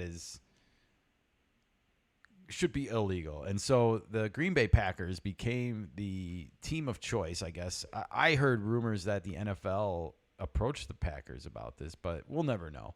Of course not. However, the Green Bay Packers filed a motion in the offseason to ban this play from being run anymore. And this was all supposed to come at a vote on Thursday or Wednesday, maybe. I'm sorry, I got my days confused. But the vote was this week, and it shockingly went the other way. The Eagles got their way. They won the vote. And I found a story here in the Wall Street Journal, of all places, that was written so tongue-in-cheek that I couldn't help but clip it and share it with you guys here. It is written by Jason Gay, and this title says, "The NFL's war on butts is over. The Tush Push survives." The subheadline says, "A movement to outlaw the Super Bowl champion Philadelphia Eagles' beloved, if controversial, short yardage play fails to get the required votes." Nika, how the hell did this happen? We heard for weeks that this play was going to be banned for sure. And then it comes to a vote, and it doesn't happen. Can you flip to the next slide, please? And we will get into this story. It says, "Cooler butts have prevailed. What does it say about the reach and power of the NFL that America's most discussed lawmaking debate this week concerned not the House or Senate, but football's failed effort to prohibit the goofily named Tush Push? I guess it says the NFL is our king, which we already knew." Duh. And yeah, we know. And in this country, the NFL is the king of the sports world, and everyone else is playing catch up. I got one for you. If the Congress had a Tush Push or something called Tush Push, people would tune in a lot more. Yeah, maybe they need to name their bills differently. Maybe. We got the Tush Push bill. Oh, shit, what's that? Exactly. All right. As the article continues here, it says, "It must be maddening to hockey and basketball, both amid heated playoff semifinals, to turn on sports television and find its resident blabbermouths endlessly agog about a proposed rule change for a sport that doesn't resume playing real games until September." And before I continue, I just want to give note to the author here. Yes, blabbermouths endlessly agog is a perfect description of the establishment media in most of the sports realm. So kudos to you, sir, for that beautiful description. Well, he is from Wall Street Journal. So. Yeah, he is. We'll continue the article. "And look at me, the hypocrite, pecking out a whole column. Takes a good man in 2025 to call themselves out for their own hypocrisy, and bravo to you, sir. You didn't even wait to get that far into your article. What, 5th paragraph? Nice. All right. A 24-hour, quote, Tush Push news cycle in May as the Painters haunt, taunt, and shock the Knicks. Such is football's grip." And yeah, this was the number one story. It beat basketball and hockey in the midst of their own championships. It just plays into the NFL being the king. NFL is king. He's not wrong. All right, well, let's get into a longer chunk here. It says, "The strangest aspect of the Tush Push discourse was that it impacted really only one team, the Philadelphia Eagles, and maybe the Buffalo Bills, who are also adept at the short yardage play, in which a group of players squashed together and shoved the ball carrier like they're trying to squeeze a Thanksgiving guest onto the last Amtrak home." I get the analogy, but it's not the best. I think there's better squeezing through tight holes situation analogies that we can use. Maybe a mouse on Thanksgiving trying to get back into its hidey hole or something. Who knows? The Bills push Tush, but the Eagles are the virtuosos. Plus, the reigning Super Bowl champions, which gave even the good faith aspects of the dialogue a whiff of sour grapes. It looked punitive, trying to strip the NFL's best team of its signature play. You couldn't even blame the Eagles for calling it the Tush Push. The preferred and charming local term is brotherly shove. From the town of brotherly love comes the play, the brotherly shove. All right. I like the Tush Push better. I do too. I think it's rolls the tongue better.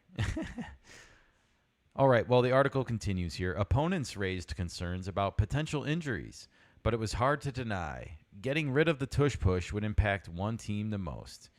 If you can't beat them, ban them? ? With a ban proposed by the Green Bay Packers, the legendary haunt of no excuse, no nonsense Vince Lombardi, what was football coming to? Philly did what Philly does, which is to argue everyone's out to get them, and in this case, it was mostly true. The Eagles summoned testimony from Hirsute ex-center Jason Kelsey, who reportedly told a room of NFL owners that if all he needed to do was join Tush Pushes, he'd rush back to the league in a jiff. When the votes came in, the yays didn't cross the goal line. 22 out of 32 team owners voted to ban the Tush Push, but they needed 24. The Tush Push escaped by 2 votes. Wow. Pretty crazy how that goes down. A headline from the Philadelphia Inquirer said it all. NFL owners shared disdain for the Eagles and Philly fans, but the Tush Push remains unstoppable. Perfect. So the defending champ Eagles get to do what they do, and opponents will be forced to do what they're supposed to do, which is figure it out. And I'm kind of with them on this. This is a legally designed play. Nobody lined up illegally. Mm-hmm. Nobody changed the rules of football to design this play. And it is up to now the defense to figure it out. To break it. You've had over a couple seasons now. Also, the Tush Push is a newer addition.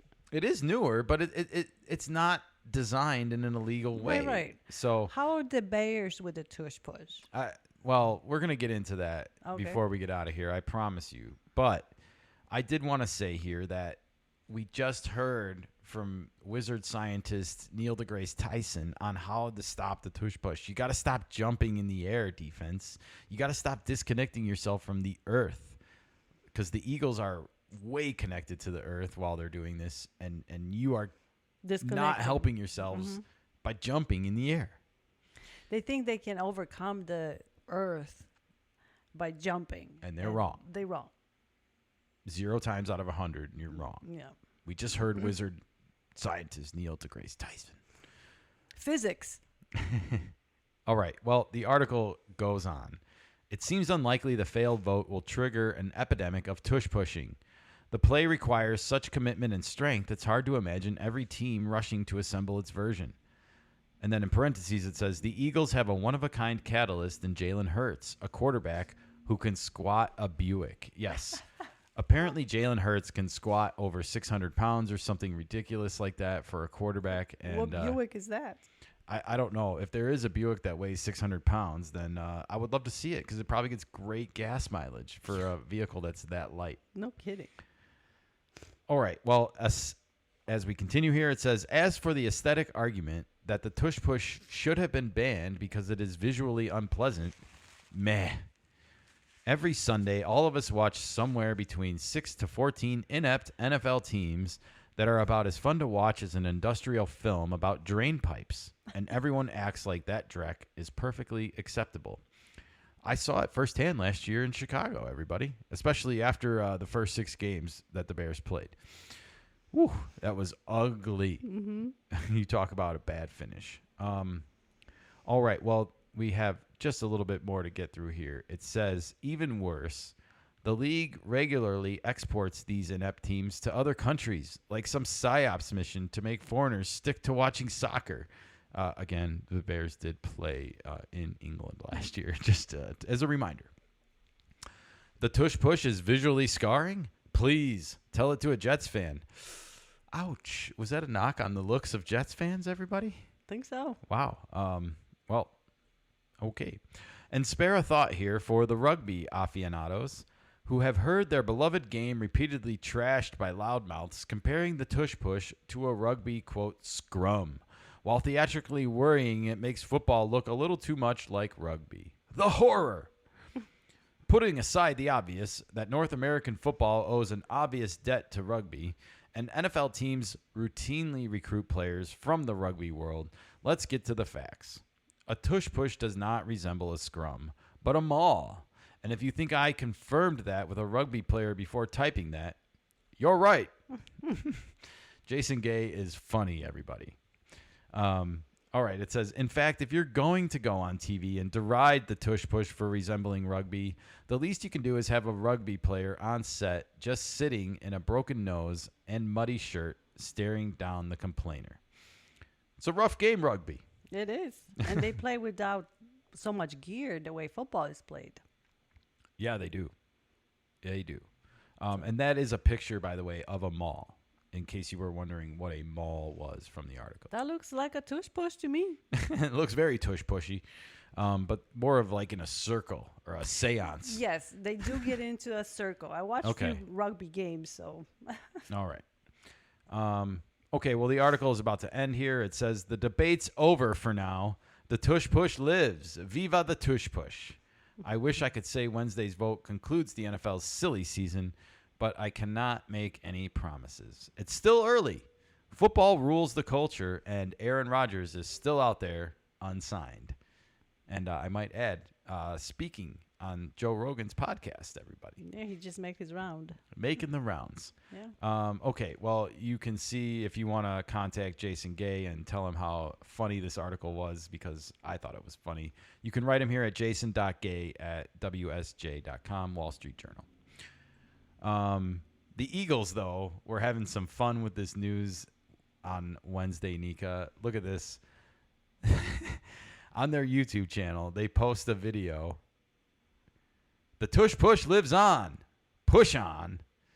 26 minutes of the tush push. Just 26 minutes straight of tush push. So if you need your off-season tush push fix, you know where to go. Just put this video on repeat and enjoy the show.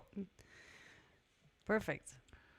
Trolling on the day that they did this, the Philadelphia Eagles. Now, we're going to go back and finish this segment with our guy, Ben Johnson, who in the same press conference where he had to vigorously defend Caleb Williams about the all big pre-draft fiasco, drama with whether or not he wanted to go to the Bears.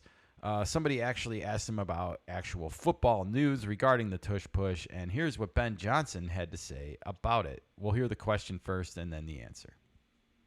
Thoughts on the tush push?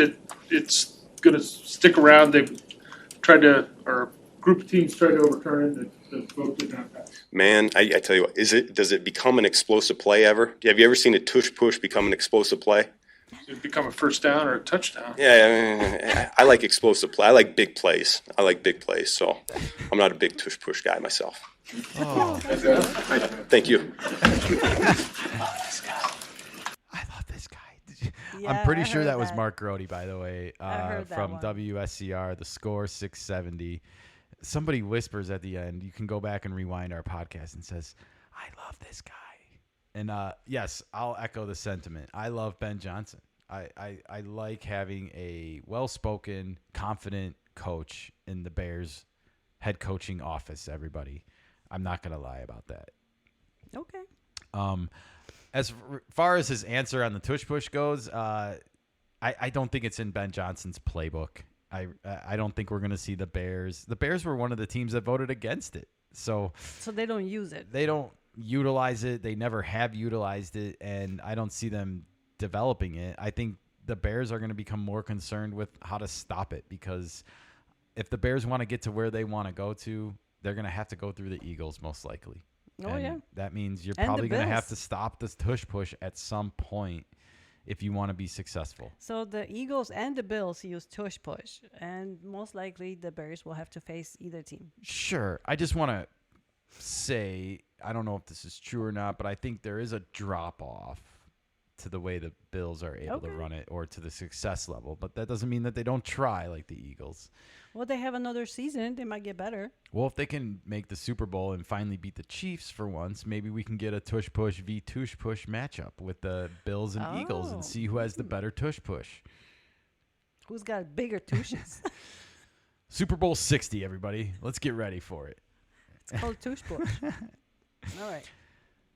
All right. Well, thank you, Coach Johnson, for sharing your thoughts on the Tush Push with us and giving the Bears media a much-needed laugh. You know, I think they've been taking the life a little bit too seriously the last week or so with the Caleb Williams drama, and they needed some laugh and humor. So good job, Ben Johnson. And with that, we are going to turn it over to more Wall Street Journal sports news. What? Yeah, I guess so. This was an exclusive that I happened to see posted, and we're going to get back to MLB and all sports talk, actually, because I find this story fascinating a little bit. According to Forbes, in an exclusive article that was also published on Wednesday evening, 5:46 p.m. Eastern Time, the headline reads, NBC Universal bids for MLB rights that were dropped by ESPN.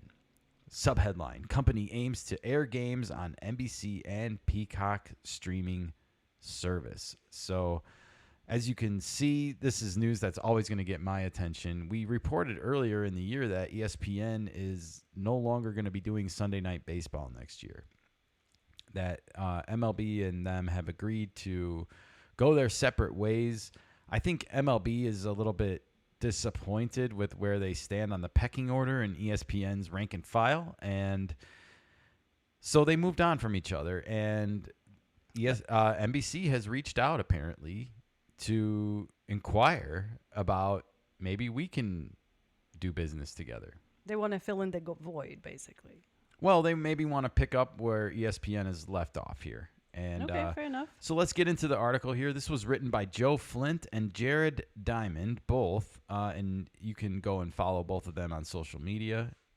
But the article says, Comcast's NBC Universal has made an offer to Major League Baseball to take over the package of regular season and postseason games that ESPN is walking away from, offering much less than its rival currently pays, according to people familiar with the matter.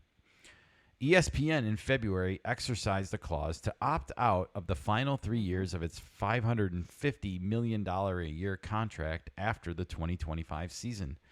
The move ended a 35-year partnership with Major League Baseball and put the rights into play for others. If the bid is successful, NBC would air games on Sunday night, the slot ESPN has occupied since 1990. Games would also appear on NBC's sister streaming service, Peacock. NBC is also interested in ESPN's rights to the first round of the postseason and the annual Home Run Derby. Wait, so NBC and Peacock are two separate?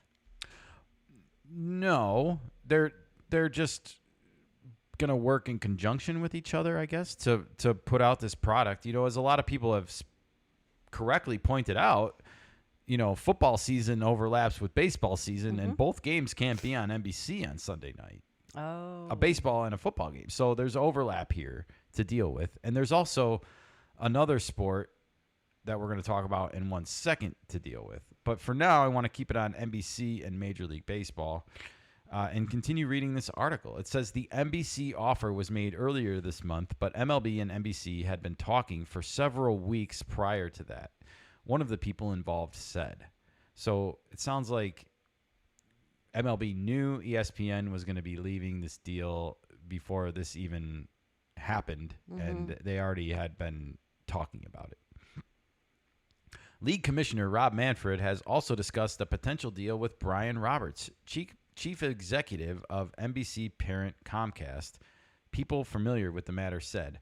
I'm not a big fan of Comcast getting its hands on anything, but I will say in contrast to that Peacock, out of a lot of the streaming services out there, is really affordably priced.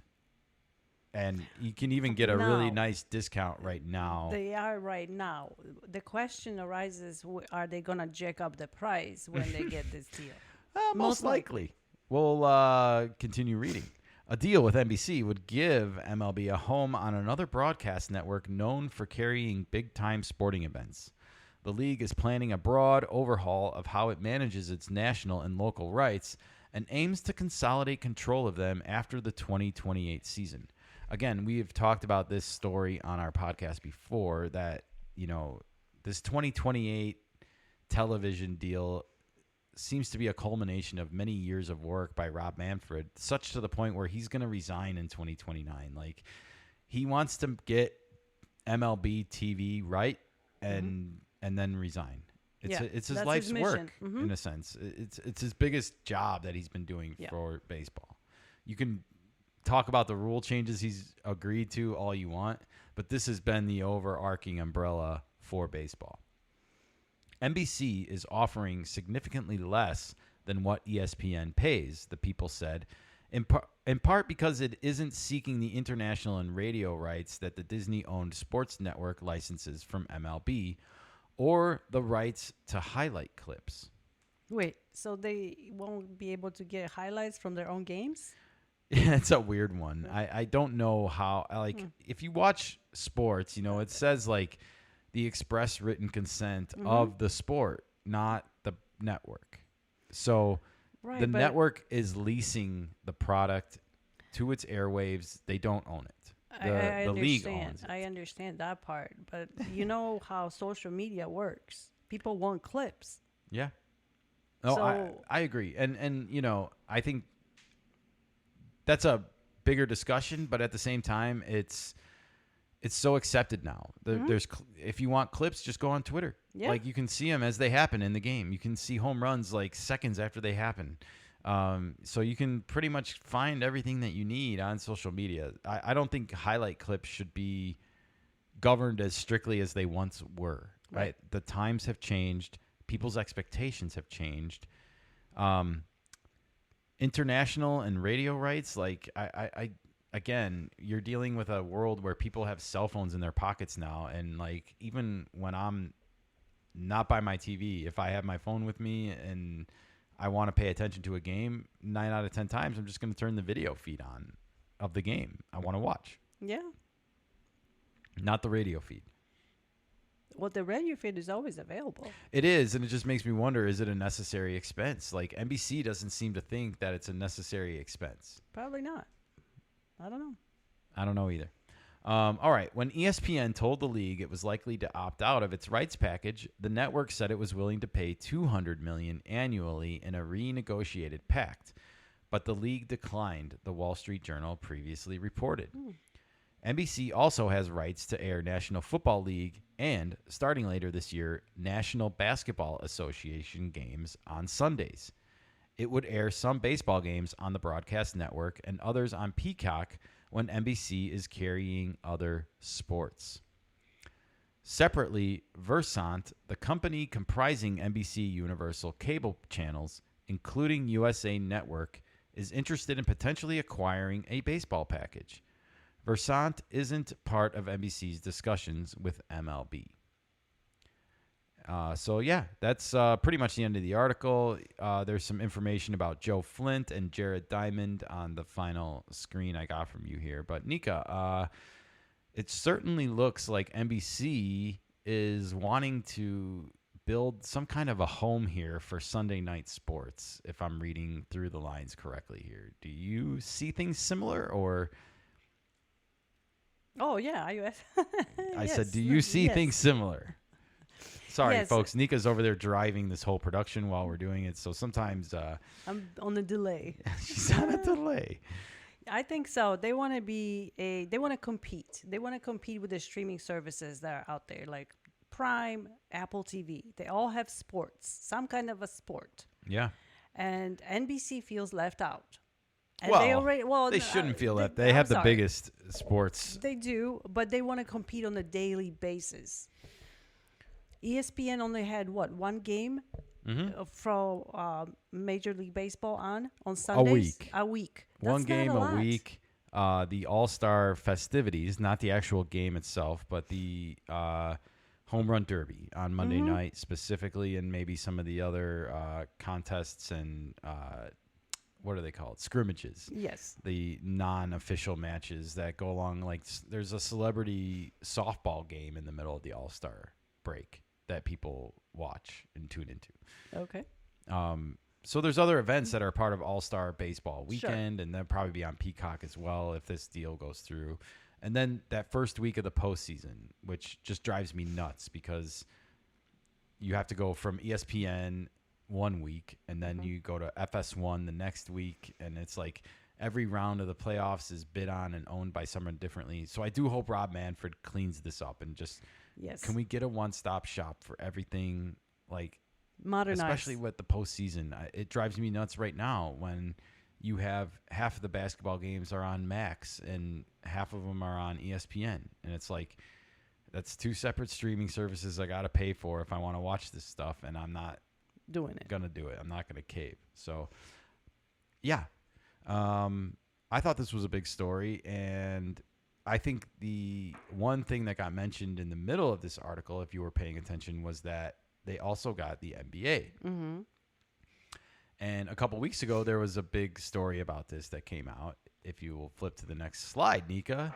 Gotcha. Who is that? Well, that looks like Michael Jordan, a man I know very well from my days in growing up in Chicago. Of course, he's the GOAT to me, the greatest of all time.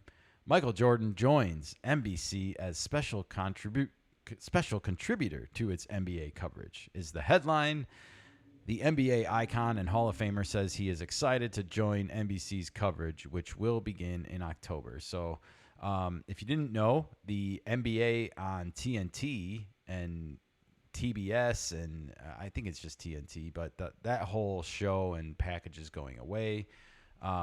Warner Brothers, which owns TNT and HBO, decided they didn't want the NBA anymore. They didn't want to pay what the NBA wanted. The NBA found an old partner again in NBC. And yes, John Tesh is coming back to do the music as well, so that's fun. I love the NBA on NBC theme song. But here we saw that Michael Jordan has been plucked by NBC to join their broadcast crew. I mean, that's a coup right there. You know, that is a feather in their cap if they want to get into this. It was a noticeable signing. You know, it was definitely moved the needle. Is he gonna be on every single time, or is that gonna be occasionally? Because well, let's read the article and find out, Nika. It says Michael Jordan is joining NBC Sports as a special contributor to its NBA coverage when the 2025-26 season begins. NBC made the announcement on Monday morning during its upfront presentation at Radio City Music Hall, previewing the network's offerings during the upcoming television season. I am so excited to see the NBA back on NBC, Jordan said during a video message. The NBA on NBC was a meaningful part of my career, and I'm excited about being a special contributor to the project. I'm looking forward to seeing you all when the NBA on NBC launches this October. And yeah, I think that's a understatement. The NBA on NBC was indeed a meaningful part of Michael Jordan's career. He won 6 titles during the time that the NBA was on NBC. All of those finals matchups were on NBC and announced by the NBA on NBC team back then. Marv Albert, Mike Fratello, Bob Costas, Reggie Miller. I don't know who else. Was Reggie Miller part of it back then? I don't know. He was still playing, so probably not. My bad. Anyways, if you continue on with the story, it said NBC returns to carrying the NBA after a 23-year absence. So it's been since 2023 season. It had NBA rights from 1990 through 2002 and carried all 6 of Jordan's championships as a member of the Chicago Bulls. Well, I should have just kept reading this a second ago. Otherwise, I wouldn't have just repeated information to all of you. This is the first time Jordan has joined a network. His appearances and comments during the 2020 The Last Dance documentary about his career and the end of the Bulls dynasty in 1998 created plenty of headlines. It's a great documentary series. If you have not seen it, if you were a Bulls fan at all in the 1990s or a Michael Jordan fan at all, you have to watch this. If you're a fan of NBA basketball, you have to watch this. If you're a fan of championship teams, you have to watch this documentary. It is so good, and just the order that they go through the information is so refreshing. You know, it's not chronological, but it all makes sense too.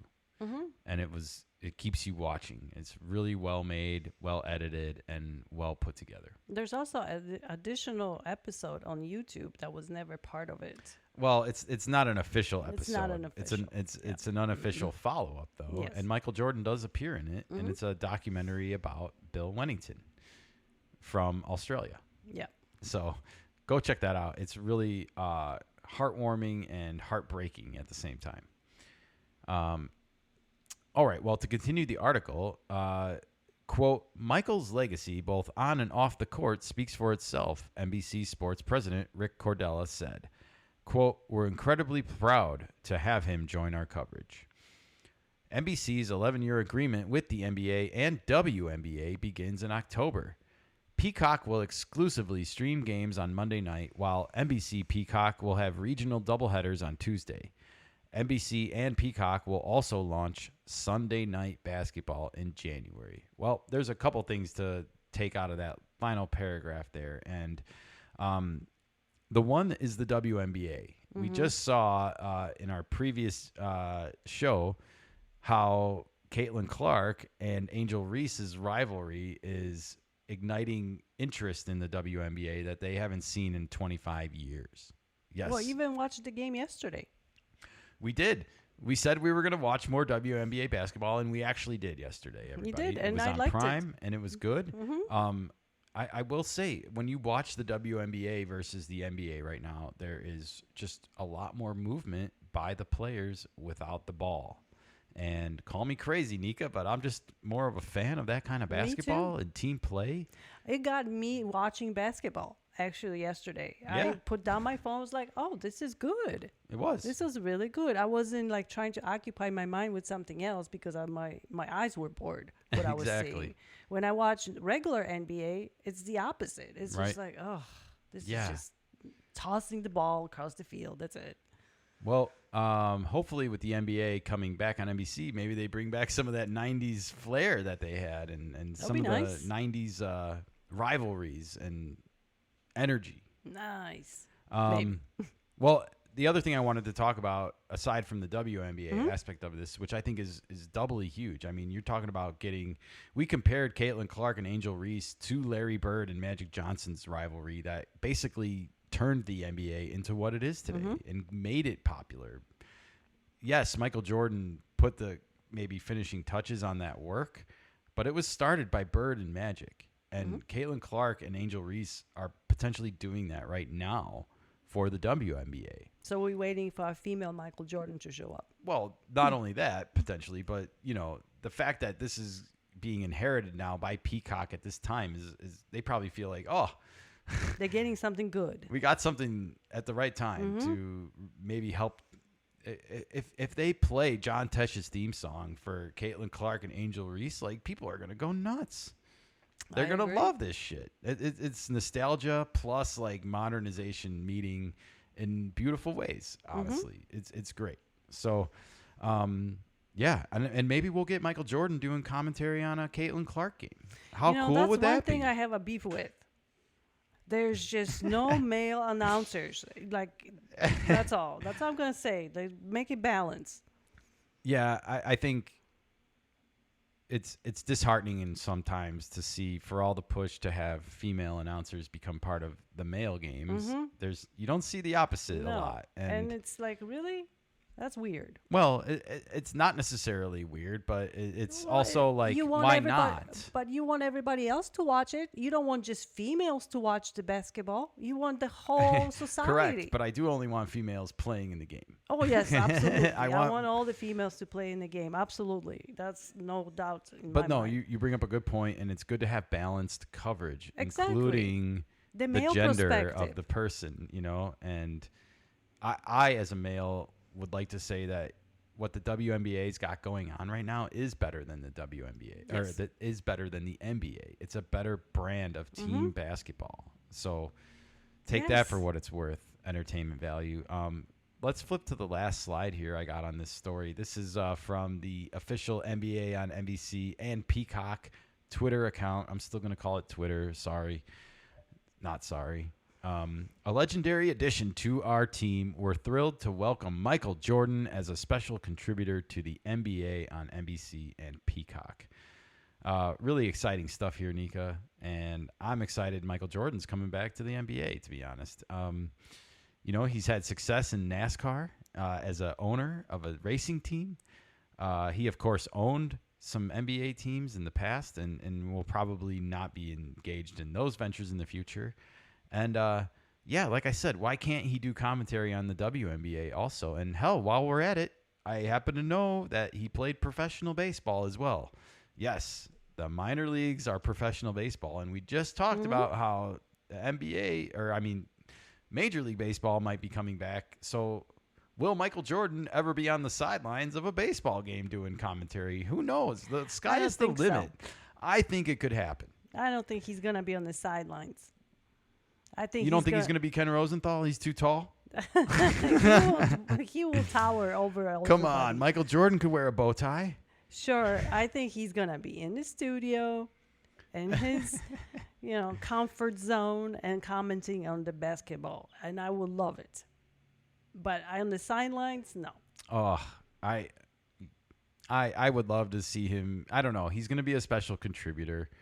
Exactly. So we don't know. I don't think that means he's going to be a part of the regular crew in the studio. So to me, this screams more like, maybe interviews at somebody's house in the, or like, doing one-offs. Like, I want to focus on this story this week. It's going to be more like 60 Minutes basketball instead of like the day-to-day, like inside we're following all the recaps and stuff like that. He's going to go and find special stories, special correspondent. Well, couldn't he be like a special guest once or twice a week and just commenting on every... He would be such a huge draw in stadiums. Just being I know, but he'll be doing the same thing when he's on TV. No, it's not the same. I think it's not the same. All right, well, we'll agree to disagree then. Fine. Whatever. Happy Friday, everybody. Well, we got, speaking of Peacock and sports and streaming, and we talked a lot about Sunday night becoming the home for sports on Peacock and NBC, but we got to turn our attentions to Saturday, Nika, because WWE is also bringing back one of their old shows, Saturday night's Main Event. And this was on when I was a kid. Like, it was on before the Chris Farley Saturday Night Live cast with David Spade and Mike Myers, Dana Carvey, those guys, So this is the main event. This goes back all the way to then. And so after the last pay-per-view we watched, Backlash, we did some coverage here, and we happened to notice that the next marketed Peacock event was this Money in the Bank event that's coming up in June.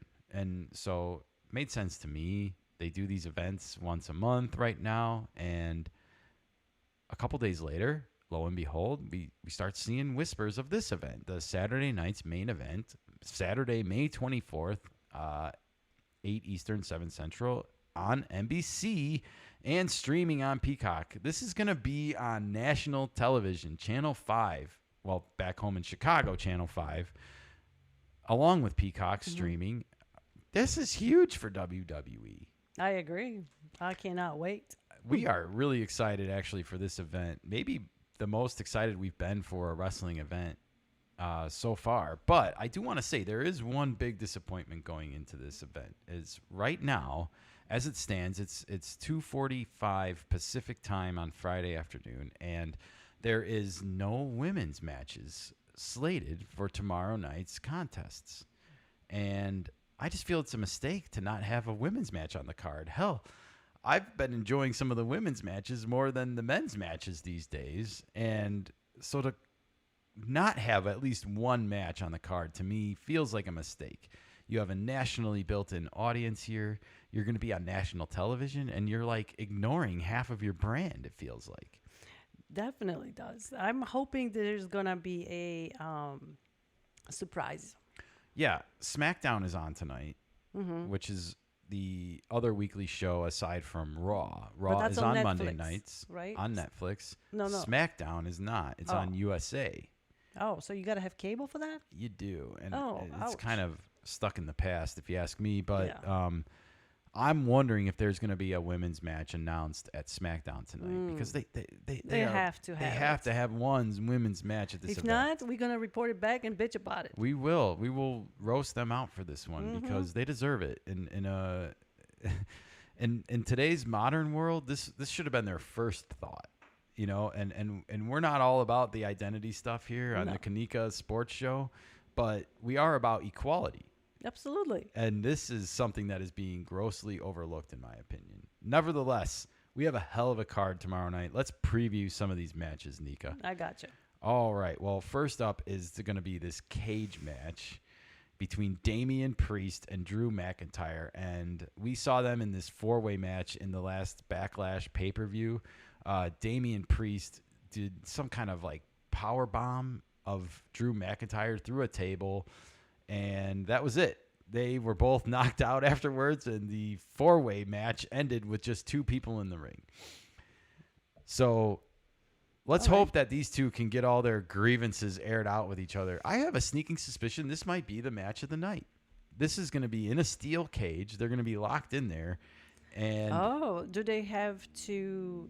Do they get any accessories to fight with? Well, we'll see. Okay. It looks like this is showing a chain link fence. When I was a younger kid, the steel cage match was like this blue cage that lowered onto the mat.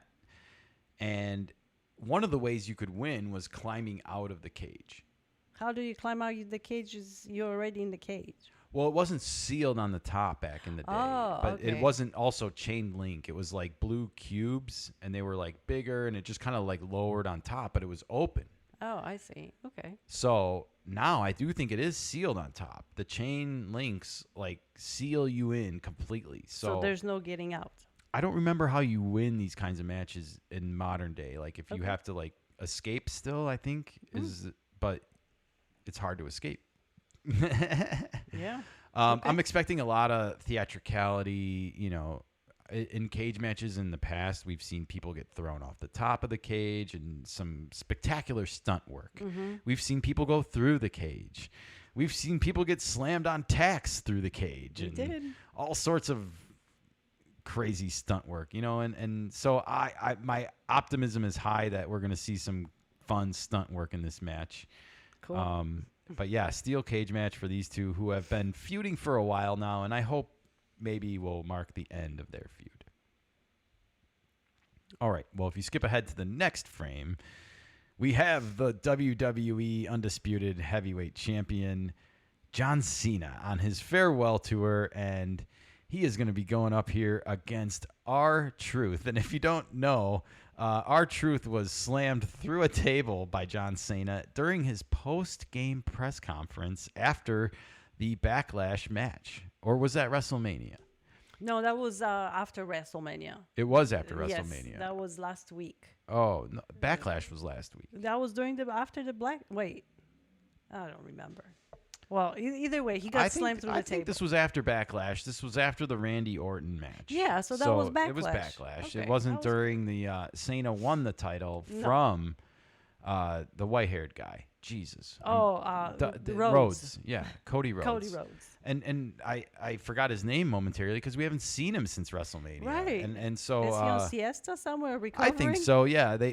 I remember he walked away angrily from the WrestleMania match, and like the media commentator was like, he's not gonna say anything or something. They're building him up for a return. Maybe we'll see him this weekend. Yeah. He needs to show his face. We might. So I don't forget his name again. It's been a long show, folks. All right. Well, if you flip to the next slide, this might be my most anticipated match of the night. We got this tag team match up here between these four gentlemen, and we have Sami Zayn, CM Punk taking on Seth freaking Rollins and Braun Breaker, his new enforcer.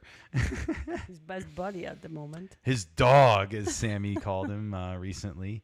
And wow, Sami Zayn, what a smile on that picture. They did him good. So wait, so Punk and Sammy teaming up together, huh? Yeah, No? this has been brewing for a while. you Nothing's think- going to get resolved here. Oh, Go of ahead. course not. Do you think Sammy's gonna do the double cross again? Because he used to be with Seth Rollins' buddy. Yeah, I don't think so. No, Maybe. because he got beat up last time pretty bad. He had a decision to make recently, and I think he refused. He He was refused. offered a chance to go to SmackDown and get a chance at the title by Seth freaking Rollins, and he turned it down, and thus this new feud was born. CM Punk became a friend by a friend. A friend of my enemy is my friend. Yep. Or the enemy of my enemy is my friend, I should say. So there it is, this tag team matchup going down. Yeah, I'm excited to see these four go at it. There's been these four, three. Braun Breaker has not touched a microphone, but the other three are probably three of WWE's most accomplished members on the microphone right now. They are really good, especially Seth Rollins. He's a great villain. Yeah. And I've really enjoyed getting to know them over the past 5 months as we get back into WWE. And he is Chicago Bears fan. Huge Chicago Bears fan. He announced Ozzy Tripoli, the Bears' second round draft pick at this year's draft in Green Bay. He got booed so loud by the Green Bay faithful, and he loved every second of it. He's used to getting booed as the villain. But he says his signature line, we're going to burn it down and bear down. Yep. So that's awesome. Maybe he will bear down tomorrow night with a victory in this tag team matchup, but we will wait and see. Again, I expect nothing to get resolved here, and I expect some kind of feud with these gentlemen to continue in the future with Paul Heyman, who's not pictured here in the center of all Well, of it. he's not a wrestler, so. He's not, but he's an important figure in all of this. And he's somewhere in there. He's stooging somewhere. Yes. He's scheming, Of planning, course. He's a figuring out how to cheat. Schemer. All right, and of course we have this World Heavyweight Championship bout between Jey Uso, the champion, and Logan Paul, the YouTube streamer turned WWE wrestler. Hey, there's a hope for you. There's hope for me. I'll keep pumping up, everybody. Hulkamaniacs. All right. I would be a wrestler if I could. Well, I think that's one of the funniest things about our recent interest in wrestling is we kind of like the women's a little bit more, I would say. It has more flair. It has the costumes and like it has a bit of a humorous aspect to it, like how they're senselessly beating the crap out of each other but never breaking nails or pulling on hair or even having runny makeup. No, none of that. So it gets disheveled a little bit, the hair. But it led you to say, like, I would have done this. I would have. Like, if you I were was a young younger, girl that was really into fashion growing up and like clipping magazines and different things and like sports that. and all that. Sports. Yeah. And it was like, it's like kind of a fun combination of those two. And when you said, like, I might have done this in a different life, I definitely could see it. And I think that's where some of your interest in it started to take off a little bit. So as we get more and more into it, man, I gotta say, I'm excited and pumped up for this event tomorrow night, minus the lack of a women's match on the card. I'm hoping they will have one, at least one, because this is gonna be. Come on, we're fest. gonna get this video out before the event tomorrow, and so if nobody has put a women's match on the card yet, hopefully word can spread, and you guys got to help us out and tell the WWE what a mistake they're making by not having not one women's match on the card tomorrow night. Come on, SmackDown, don't let me down. All right. Well, I am out of words on this Friday, Nika. This was our first full-on sports show. We didn't do just baseball talk. We didn't do just NFL talk. We kind of sprinkled a little bit of everything in there. We got the Major League Baseball, National Football League, NBA, WNBA, and WWE. That's the way to go. Spray it at all fields, folks. And yeah, this is how we're going to push things forward in the future here on the Kanika Sports Show. So thank you once again for joining us. If you had a good time today, if you like what you hear, if you like what you see, then please do us a favor and drop us a like on this video or podcast. subscribe. And, oh, by the way, phone a friend and tell them to please check this out. You're going to like it. We're trying to reach some goals over here with subscribers. So we got goals. We want you to subscribe and stay tuned. We'll have some incentives and some contests for you to participate in along the way. And we might have a new mascot. Hey, we might have a new mascot, everybody. That wants to go to the bathroom. Not to give any spoilers. Yeah. All right. Well, I am going to wrap it up and say adios on this Friday afternoon. But once again, thanks again for tuning in. And we will see you guys again with a wrestling WWE Saturday night main event recap on Sunday. Have a good one and enjoy your weekend. Indeed. Adios, everybody. Talk to you soon.